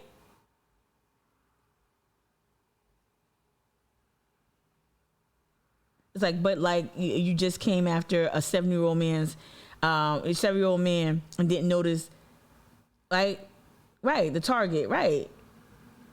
That's crazy.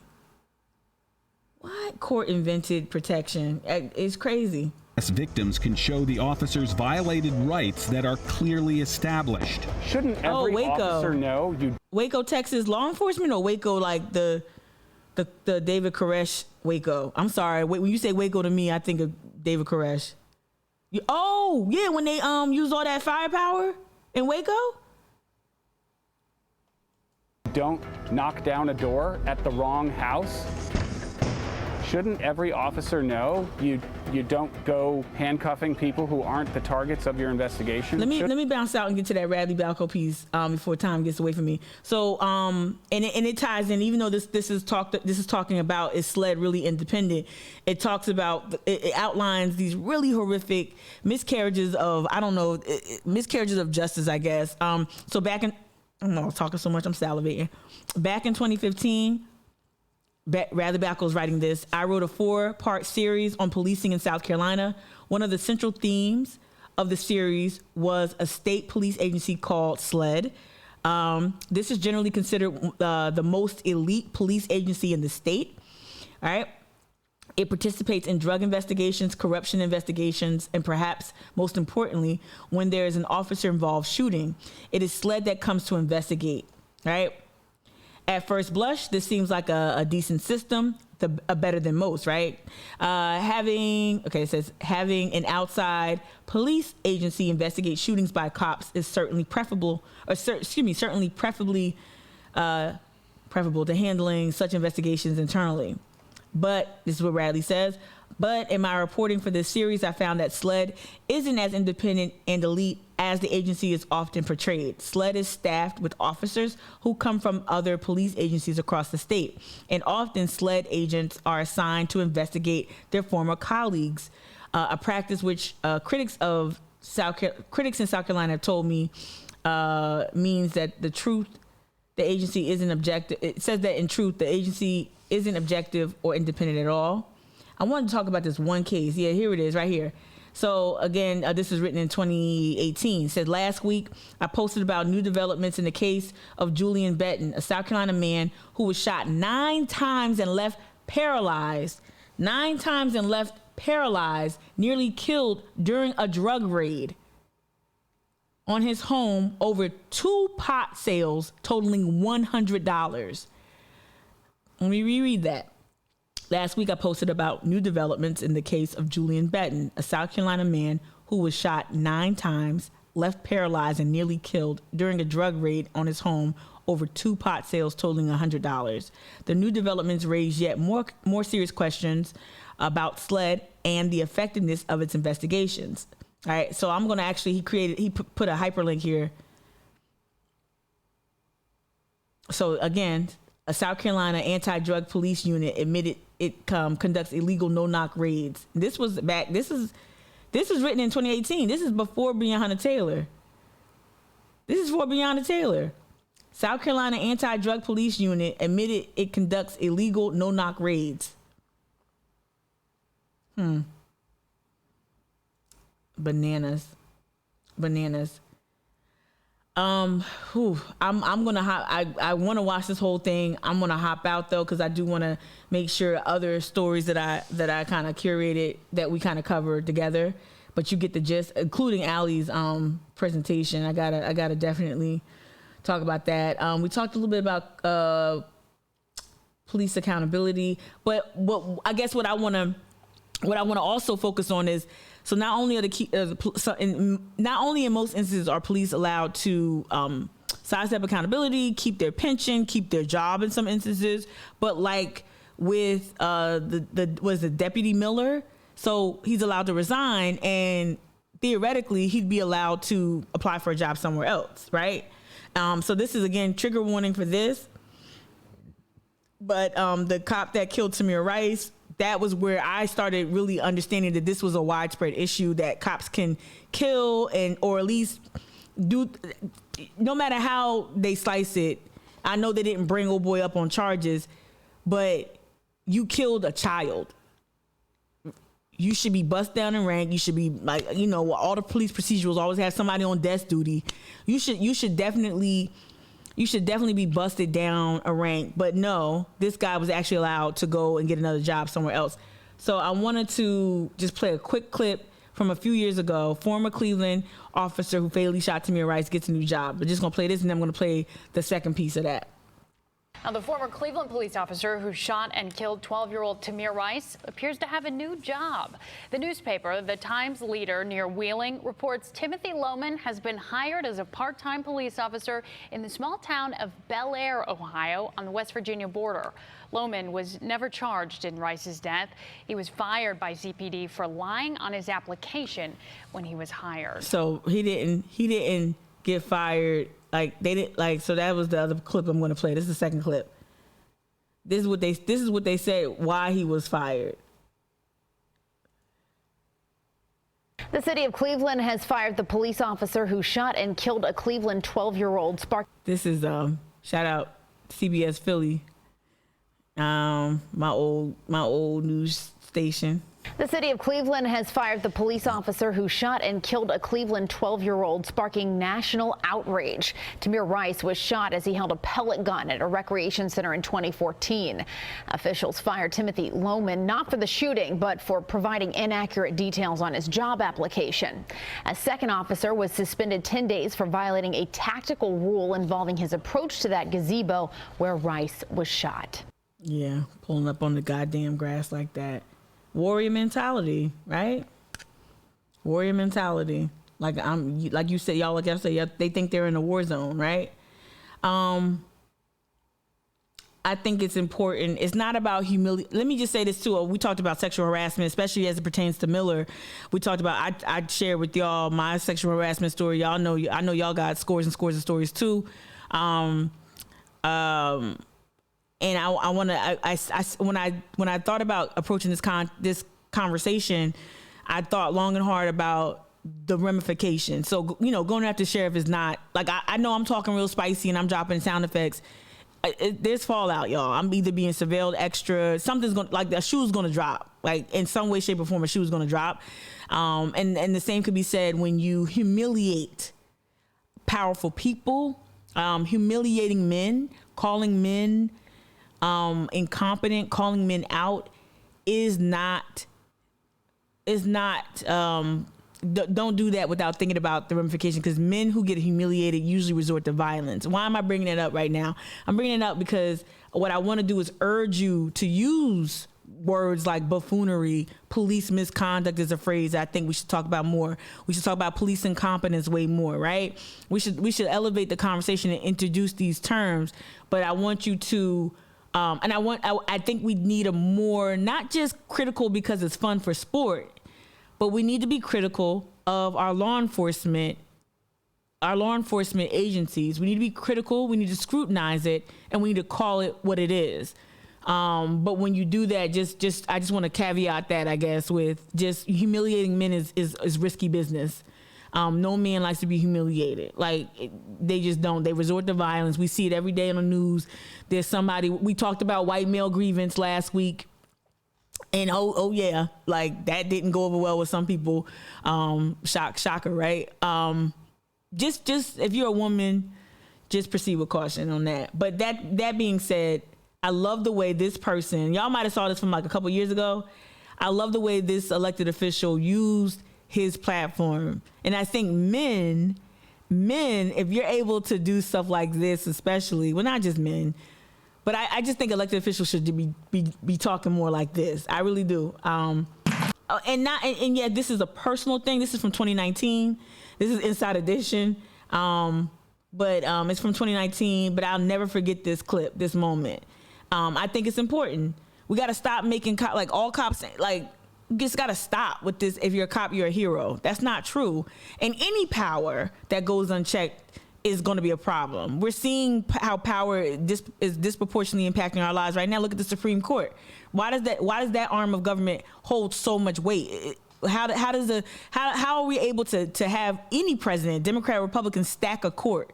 And that could create outcomes that disproportionately impact people, marginalized people, poor people, women, right? Brown women, black women.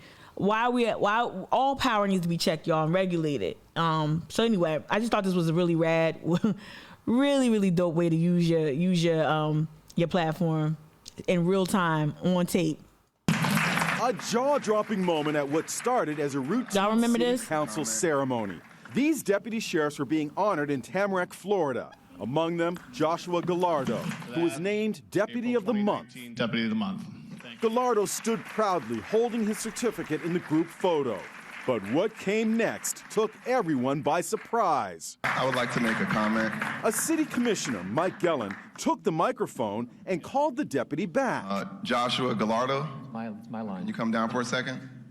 Gallardo is completely blindsided by what happens next. So were others. You probably don't remember me, but you're the police officer who falsely arrested me 4 years ago. You lied on the police report. I believe you're a rogue police officer, you're a bad police officer, and you don't deserve to be here. Ooh. Gallardo's reaction? He gives an awkward thumbs up and walks away. The chamber is stunned into silence. The mayor quickly takes the mic. We appreciate, as a whole, BSO and everything that you do for us. The commissioner and the cop first encountered each other in 2015. Get it together. Let me rewind that, y'all. This bears repeating.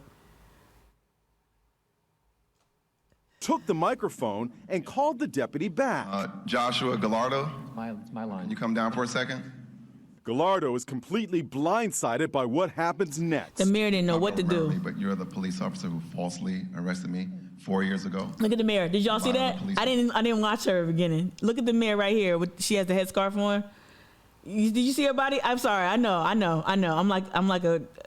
I'm sorry, y'all. Did y'all see that? Watch her. Watch the mayor. You're the police officer who falsely arrested me 4 years ago. You lied on the police report.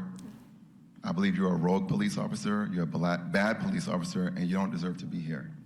Gallardo's reaction, and the other guy gives shaking an his awkward head. thumbs up and walks away. The chamber is stunned into silence. The mayor quickly takes the mic. We appreciate, as a whole, BSO and everything that you do for us. No, we don't. The commissioner and the cop first encountered each other in 2015 when police were called to break up a fight. The commissioner, who had not yet been elected to public office, was videotaping the fight and ended up being charged with resisting arrest. The charges were dropped when video established he had done nothing wrong. Nothing wrong. The commissioner admits he could have handled the situation differently, but said in a statement, "I was profoundly affected by my wrongful arrest. I had a flashback and a flood of emotions came to me at the..." He did the right thing. Like that, we gotta like to Joy's earlier point about how during the 90s when all these women would come out and talk about their unfortunate experiences with Bill Clinton, because we know he is a slime ball, he is a scumbag. Bill Clinton is someone who I feel is guilty of sexual assault, or at the very least sexual misconduct, right? Not all of the women he encountered consented, right? Some did, some didn't. And even if they did, like Monica Lewinsky, Monica was a young 20-something-year-old, and there was a huge power imbalance. The onus is on him not to pursue this young lady, right? But like, what did Hillary do? She didn't, she could have shut the fuck up. She could have just went, she could have been like, I'm under the weather, I can't talk. She could have been terminally ill for 4 years. Look at Melania. Melania never said shit, right? She could have did that. Nope. She would hire private investigators. She would find other people that would make these women's lives a living hell. She'd find all kinds of dirt on them to compromise them and to damage their case, right? Like, we gotta stop looking out for the actual offenders and start looking out for the victims, right? It's crazy. Hey, Kia. Where you at, Kia? Good to see you. The meeting, and so I spoke up. You don't deserve to be here. Good for you. Yeah, you could have handled it differently. I didn't.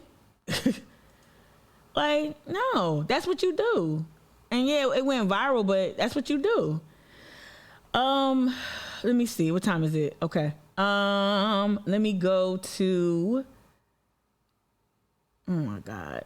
Look at this. So I just found a bunch of clips of like really shitty instances where either like to that point, the mayor immediately caped for the cop, even though the guy filed a police report that wasn't honest, right? Usually people who pay for police misconduct or police incompetence are the people who either document the instance or people who speak out against it, right? And this is a case in point. Well, Antonio Williams says he appreciated the opportunity he was given to work in security. But what he did not expect was to lose his job over a video he took with his drone high above this Inkster dispensary where he worked. 7 Action News reporter Kimberly Craig has the interview you will see only here on 7 with the man one dog owner is calling his hero. I'm the only person who had that footage. I ain't mad at you, Kia. Get it. Get every freaking dime. Get it. That showed clearly what took place that night. And this is the video that Antonio Williams says cost him his job working as late-night security for the Flower Bowl dispensary on Michigan Avenue. The video shows an encounter between Inkster police and a man whose dog was at first sitting nearby. The dog was off-leash and wagging his tail as he walked up to one man before approaching the officer. Look at the dumb. And that's when the officer opens fire on the dog. Williams says the dog was not behaving aggressively. I think the training is wrong. I think that officer honestly did what he believed he was justified in doing. No, you letting him off the hook. But is that what we're after? Do we want a police force that only looks for justifications to shoot? Right. Instead of ways to de-escalate. Okay. Williams says police took his statement but did not ask for the video. Instead, he says his managers at the dispensary demanded it. But it's his drone and his video. He was told to not give it to anyone, but Williams says he thought it was the right thing to do to give the video to Brad Brock, the man whose dog was killed. What I chose to do with that footage was my right and my choice. That's right. If the dispensary had an issue with it, they voiced it. The consequence was my termination, and I'm okay with that. He is the reason my dog is getting justice. He is the whole reason. And I am so angry and upset and hurt that he lost his job because that is wrong. Williams can relate to loss because his loved ones passed away while he was serving life in prison without parole for a homicide he committed when he was a teenager. Evelyn, are you serious? Hey, what's up, Evelyn? I know you a dog lover. It's crazy. You don't even have to be a dog lover to like a dog lover, have a dog as a pet. It's crazy. Like, okay, I don't like to do this because it sounds really gross when people engage in this type of stuff. Like I got at the rapper No Name for doing this shit. I voiced my opposition to No Name's antagonistic approach to calling out celebrities. But Nancy Mace loves to talk about animal cruelty lately. I'd love to know how many, I'd love to see her talk about, how many dogs are shot and killed by police. And I know that's like a really wonky, But seriously, you care about these animals. You care about that monkey island that y'all told me about. I didn't even know there was a fucking monkey island. What the fuck? Right? Anyway, but you care about these monkeys on Monkey Island. I would love to hear some stats broken down to how many cops kill pets doing this warrior bullshit. He says the victim was his mother's abusive boyfriend, and he was released after the Supreme Court's decision on... Susanna, you said they also take people's dogs? Are you serious? sentencing juvenile lifers. And behind bars is where Williams learned about dogs, training them as leader dogs for the blind. Zero aggression training. What does that mean? What does that translate into out here? He's crying. Patience, kindness, tolerance. I see tears. Inkster, Kimberly Craig, 7 Action News. I don't know if he was crying or was like sometimes my eyes tear up and outside too, but I don't know. It looked like he was crying. That's a shame. That's a shame. Okay, again, just continuing to have this conversation about like police accountability, qualified immunity. Allie has a great presentation. I can't wait to watch. It's nearly 2 hours long, so it's going to take some time. But I'm going to play this clip here from the Washington Post because it's a short clip about qualified immunity explained. And then we could just circle back and just ask some questions about the Miller situation and why Graziano went on a limb. Why did she go out on a fucking limb to I just tweeted it this morning. Why did she go out on a limb to wish him well, safe journey, and then like what she granted the request. He asked to resign. She said sure, no problem. No problem. I know your victims call Low Country Crime Stoppers from another state. I know you like harassed 6 women at one program. Just imagine how many women he harassed in a year if he did this at one fucking training, right? Oh, sure. Have a great time. You and your family take care of yourself, okay? Okay, guy? All right, we're going to circle back to like ask some questions. Ask some questions. I got questions. I got questions. Let's watch this.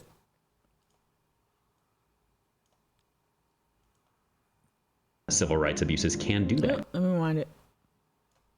You should not have some kind of blanket immunity. No. When law enforcement officers break the law, they should be held accountable. To the extent that qualified immunity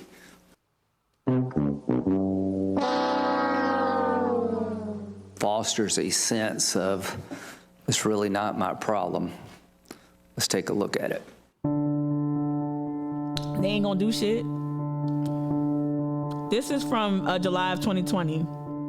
This was the beginning of the empty rhetoric period where you saw the Cory Booker and, you know, the Tim Scott telling you that he was pulled over again by police. Oh, I'm black too, guys.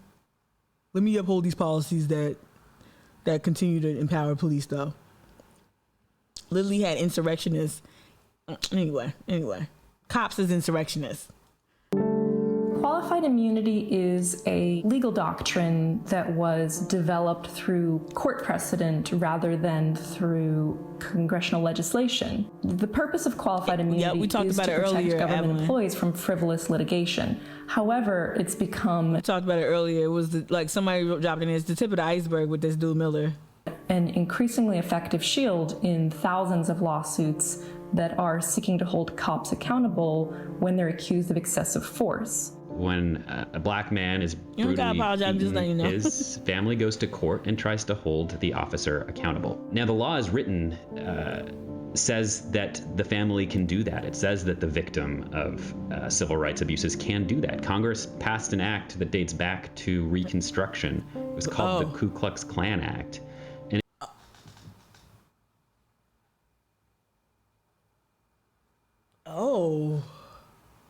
I was joking. Oh, we were talking about Affordable Care Act and Obamacare. We done Beetlejuiced the Klan up into this conversation. We done said Klan so much that Klan popped up. Are you fucking serious? When they talk about, slavery was such a long time ago. Jim Crow was such a long time ago. Reconstruction was, the redemption period or such a long time ago. It literally is the framework. It's the framework that undergirds our entire justice in air quotes, justice system. Ew. we were talking about the Joy. Joy had a great name suggestion.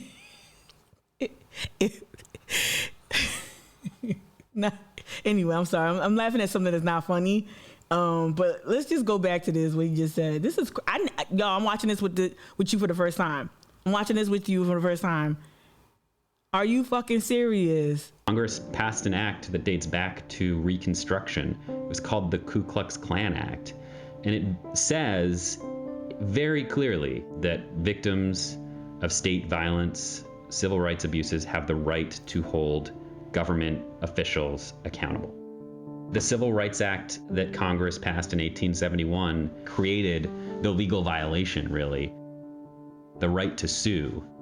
Qualified immunity is something that courts invented, and it says, think again. It says we don't care about any of that. We are going to make him immune. Unless you happen to be able to point to a case that involved the same conduct and the same context, where a court told some other officer that it was wrong. So when granting qualified immunity, judges are looking at a kind of a two-part test. First, was there a civil rights violation? And secondly, was it clearly established? But a more recent Supreme Court decision in 2009 allowed judges to skip the first part of the test and only answer, was this violation clearly established as a violation? If a certain excessive force conduct is brought before the court and dismissed from qualified immunity because it wasn't established, that also prevents it from being established for future cases. The degree of specificity that the court has required of victims and their families to get any sort of relief or accountability in the courts is quite extraordinary. For anyone else, if you're talking about a doctor, you're talking about a construction worker. I have to assert, this is what draws some, not all, draws some to this line of work, is that you can do what the fuck you want.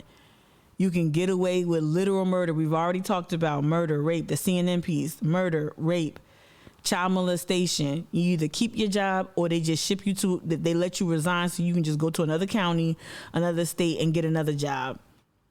Like I am sure that this is one thing that some of these really fucked up individuals who are predators in every sense of the word, I really believe this is why some go into law enforcement. It is not a higher sense of morality or justice. It's nothing like that. It's nothing righteous. It's because you get to move with impunity and there's little consequence. And it scares me that we're just continuing to just strengthen them, but give them more power, more assets, more militarized weaponry. We just continue to give them, we award them credibility. We listen to Chick-fil-A Chief Reynolds quicker than we listen to an organizer with BLM. That's a problem. That's a problem. That's a big fucking problem. It's crazy. I didn't know, like, of course I knew that we rarely see justice. I was born in the 80s and in the 90s, I saw, Rodney King was my first really like over the top instance of like, oh, you gonna get away with, oh, you beat this man. We caught it on VHS, beat this man, said you smelled PCP and you just held court right there. Like basically you were the judge, the jury and wannabe executioner. So I learned real quick as a young person how these cops move on a very basic level. And then of course, then you have my parents chiming in with their stories from the Jim Crow South, especially my dad. I can't wait. And I say I can't wait. My dad told me a story that'll fucking knock your socks off about how the cops used to just run the Wamala and just lawlessness from the cops. Oh, we want to shut down this illegal still? Okay, we're going to shoot up everybody here. Like, just lawlessness. So you just is really weird. So, like, I guess what I'm trying to say is, like, it's not a new concept, but I didn't know how our legal system, like, I didn't know the depths to which our legal system enables this. Like, I knew that our justice system was a shit show. Did not know that this invented qualified immunity, this invented term, this invented mechanism, just did not know, and did not know its roots either. Who you want to hold accountable, showing that they violated the law. Yep, you just can like come the into church. court, we'll hear you, we'll give you a trial. Just like the church, just like any, like, you know what I learned though, especially after watching like one of my favorite movies about media is Spotlight, right? Spotlight is that's what the Post and Courier is trying to do. Post and Courier has got their uncovered with the little spotlight in the logo, but they're just a copy and paste of Spotlight, the investigative news arm of the Boston Globe, and they're the ones that won the Pulitzer, talking about the Catholic Church and how pervasive the exploitation and the victimization of kids were running with, throughout the Catholic Church and all that other stuff. They just removed the priests around. They just removed the problem priests around, exposing to more children, more victims, right? But I learned, though, like, as I got older, it's everywhere. It's in the NFL, it's in the NHL, it's in the NBA, it's in sports, it's in law, it's in the church, it's in law enforcement, it's in our schools, teachers and gym teachers. I had that experience too, not with me, but I saw some things. All right, like growing up, like you just move the problem. You never ever center the victim. You just keep moving the problem, and it just to me just makes me think that there's more people in power who participate in this type of sick behavior, and that's why they don't eradicate the issue. Very, very seldom do you read a story where someone nipped it in the bud and not just fire someone, really did a deep dive as to the culture at that workplace or within that institution. Very, very seldom do you ever see or read stories of people who don't just fire the problem, the bad apple, but actually work to see if there were any type of systemic issues within that culture that led to that problem. Very, very rarely do you see that type of examination. And it leads me to believe that people in power, the people who hold power, hoard power and abuse power often. But when it comes to police officers, when it comes to state officials, don't even try that. Yeah, Nicole. You better be able to show us a case where we said this specific conduct was wrong. I love Spotlight. The degree of specificity that the court has required of victims and their families to get any sort of relief or accountability in the courts is quite extraordinary. There's a case that went up to the Supreme Court recently that the Supreme Court declined to hear, and it involved sicking an attack dog on an individual. And in that case, there actually was a prior case. A man had already surrendered, and an officer nonetheless sicked the attack dog on that man, and the court said that is a constitutional violation. And what the lawyers for the police argued in this case was, well, but in that case, the man was laying face down when he had surrendered. And in this new case, he was sitting with his arms up. And that distinction is sufficiently relevant to say that this officer should get immunity. That's why I think that Dante Wright case is not. Our team of reporters read through hundreds and hundreds of lawsuits, and we found that not only is qualified immunity a very common outcome, but that it's been getting easier and easier for police to have lawsuits thrown out because of qualified immunity.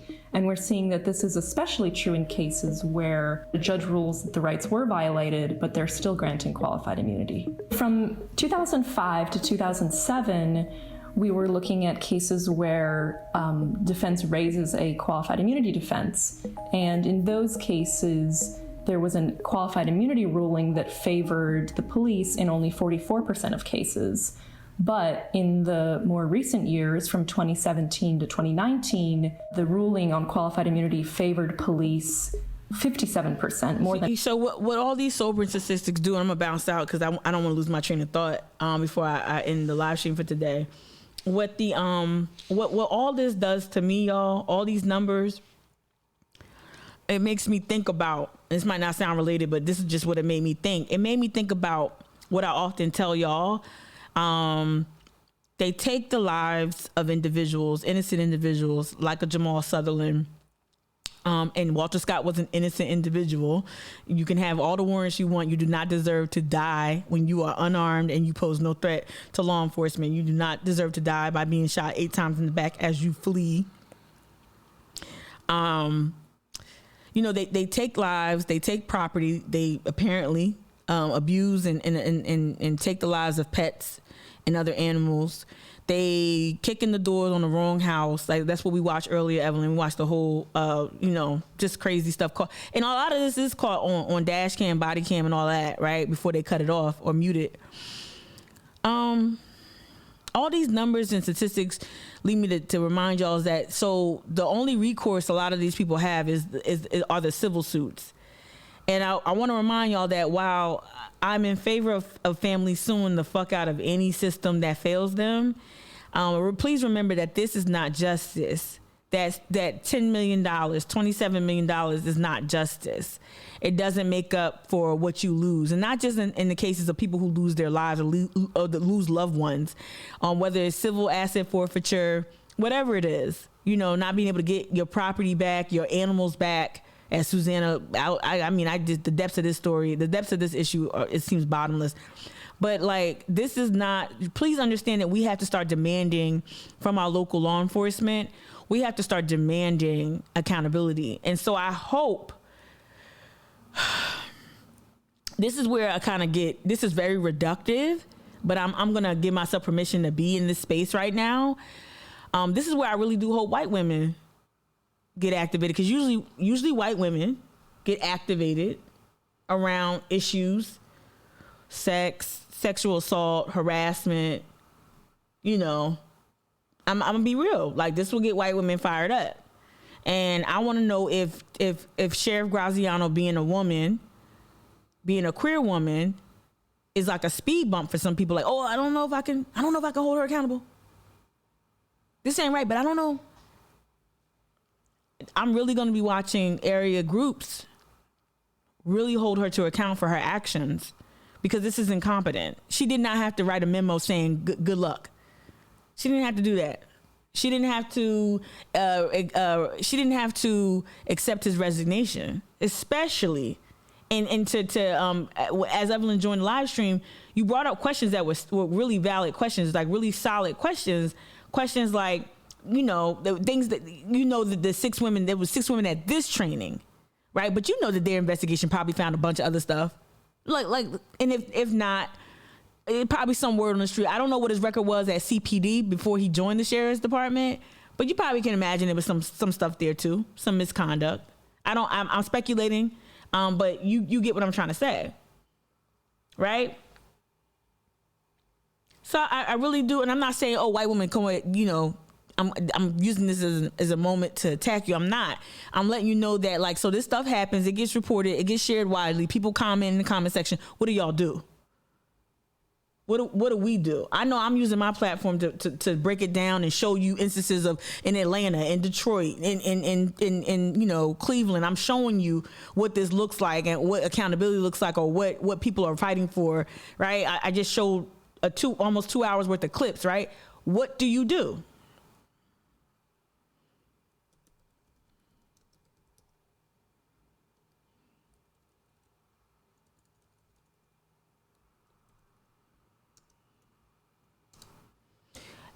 Do we, I think, and I just, again, I'm shadow banned on I'm shadow banned on Instagram. So I should just keep posting. I gotta probably just at least try. I think you should find the contact information of the sheriff's department, general inquiries. I think you should call, let me see, what should we call? Who should we call? Any experts on there? What number should we call to make sure that the sheriff's department understands that we saw what she did and we don't like it? Right? Look at that, hire an off-duty deputy, I bet. Warrants division, traffic detectives, patrol, detention, records division. Who do we call?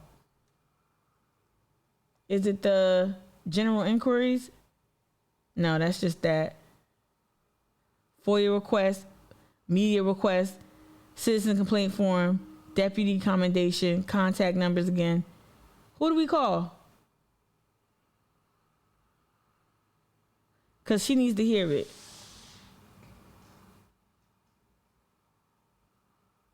Let me see. Joy, you said what good is a body cam if they still get away with it? That's why that's one of the reasons why I became less of a proponent of body cams, because we know South Carolina, you don't even have to give up the body cam footage. Like there's a big old loophole. So as Nikki Haley was signing this legislation in place after Walter Scott, she didn't tell you, aha, I got a trap door.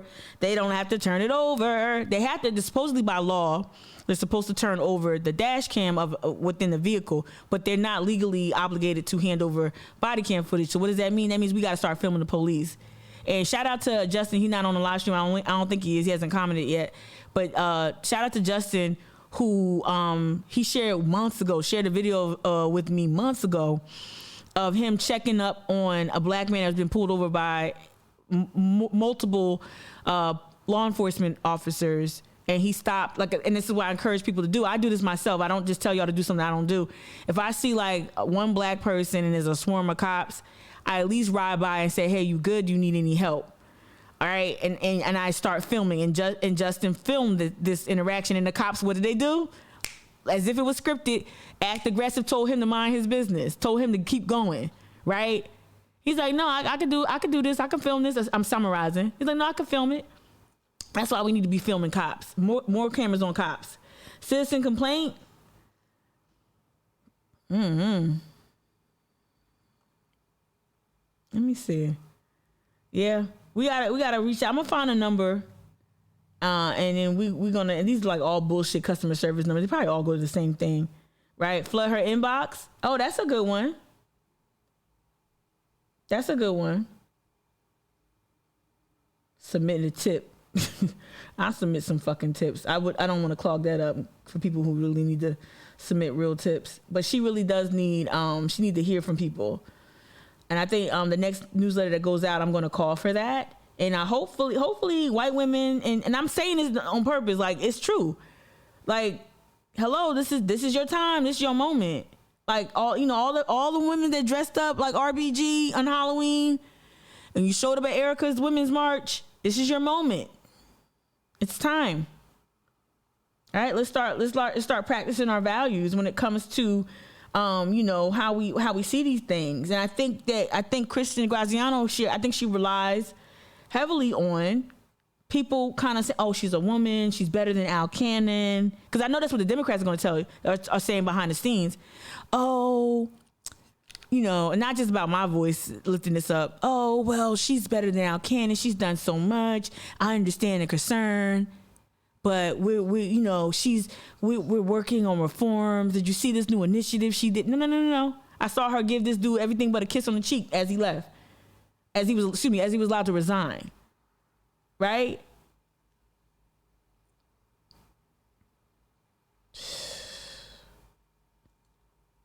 General inquiries. You just put a form in. I guess general inquiries, citizen complaint form. I don't know. I would complain.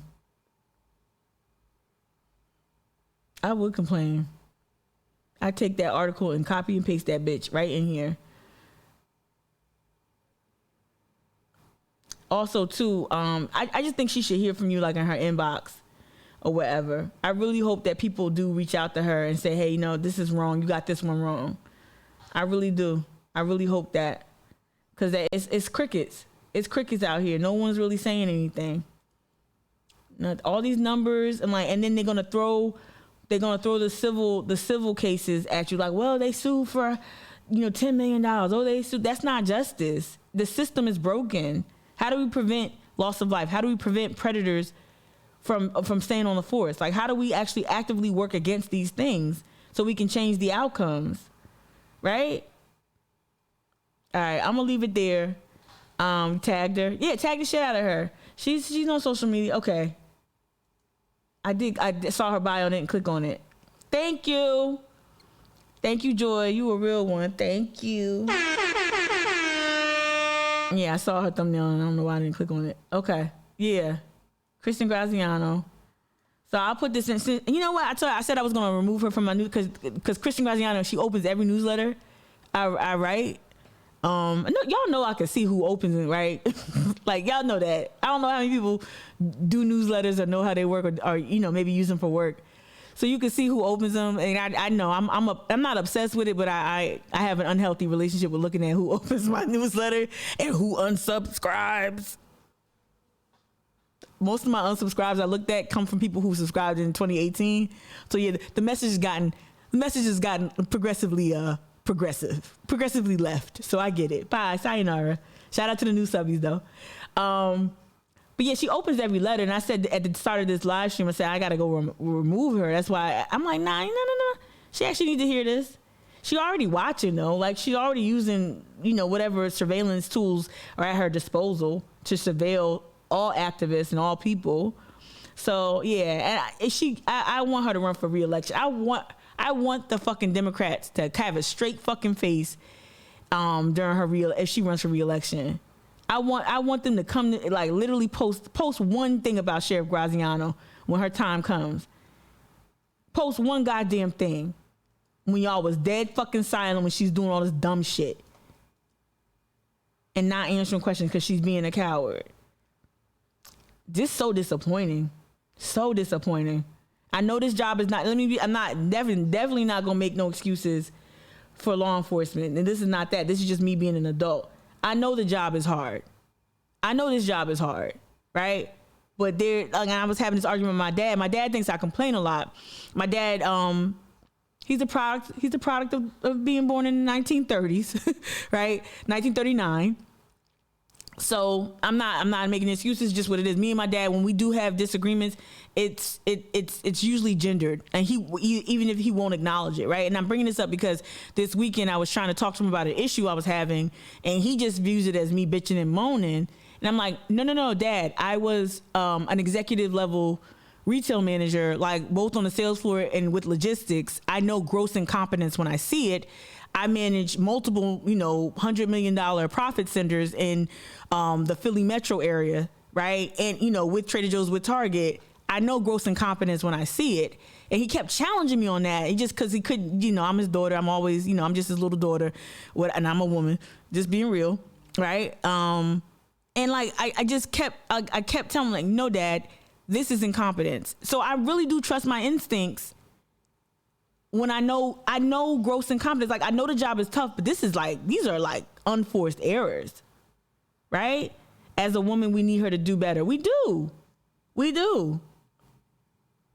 It still goes in your spam. I don't know why it's going in your spam. I don't know why it does that, little mama. I don't know. Yeah, she knows better. Evelyn, you said something earlier. You said I used to see her in court all the time. Oh, when you were doing DV victim advocacy?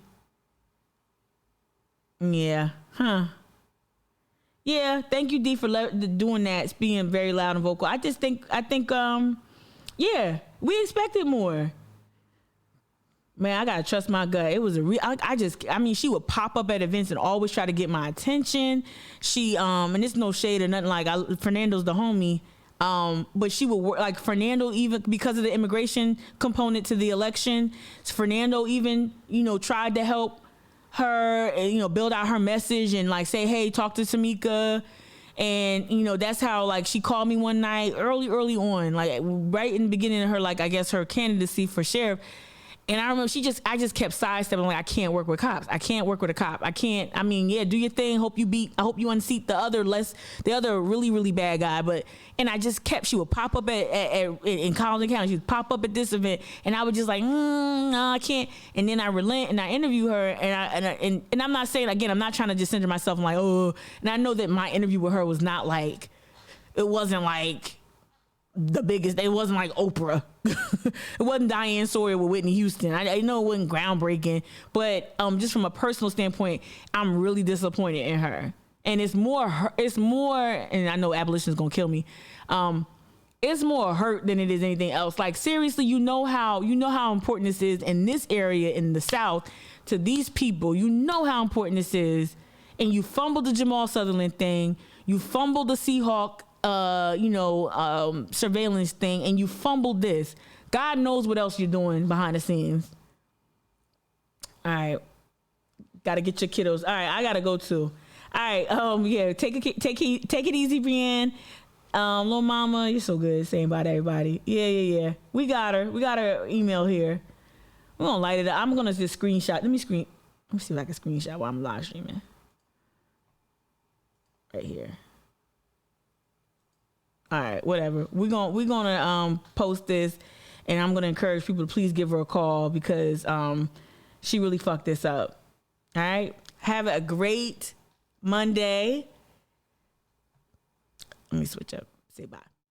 Have a great Monday. I will see you later tomorrow. Stay tuned tomorrow for some important news. I'm going to say it. I'm going to hold myself accountable. Tune in tomorrow. Newsletter will go out tomorrow morning. I appreciate y'all. Thank y'all for rocking with me. Thank you. Make sure you listen to the podcast. I didn't even get to some of the stuff I want. Make sure we listen to the podcast. Mic'd Up. New episode went up. Alvin, All-American Alvin Johnson. Listen to it. Give me some feedback if you want. Share it. I'll see you tomorrow morning, 8 a.m. Bye. Love y'all.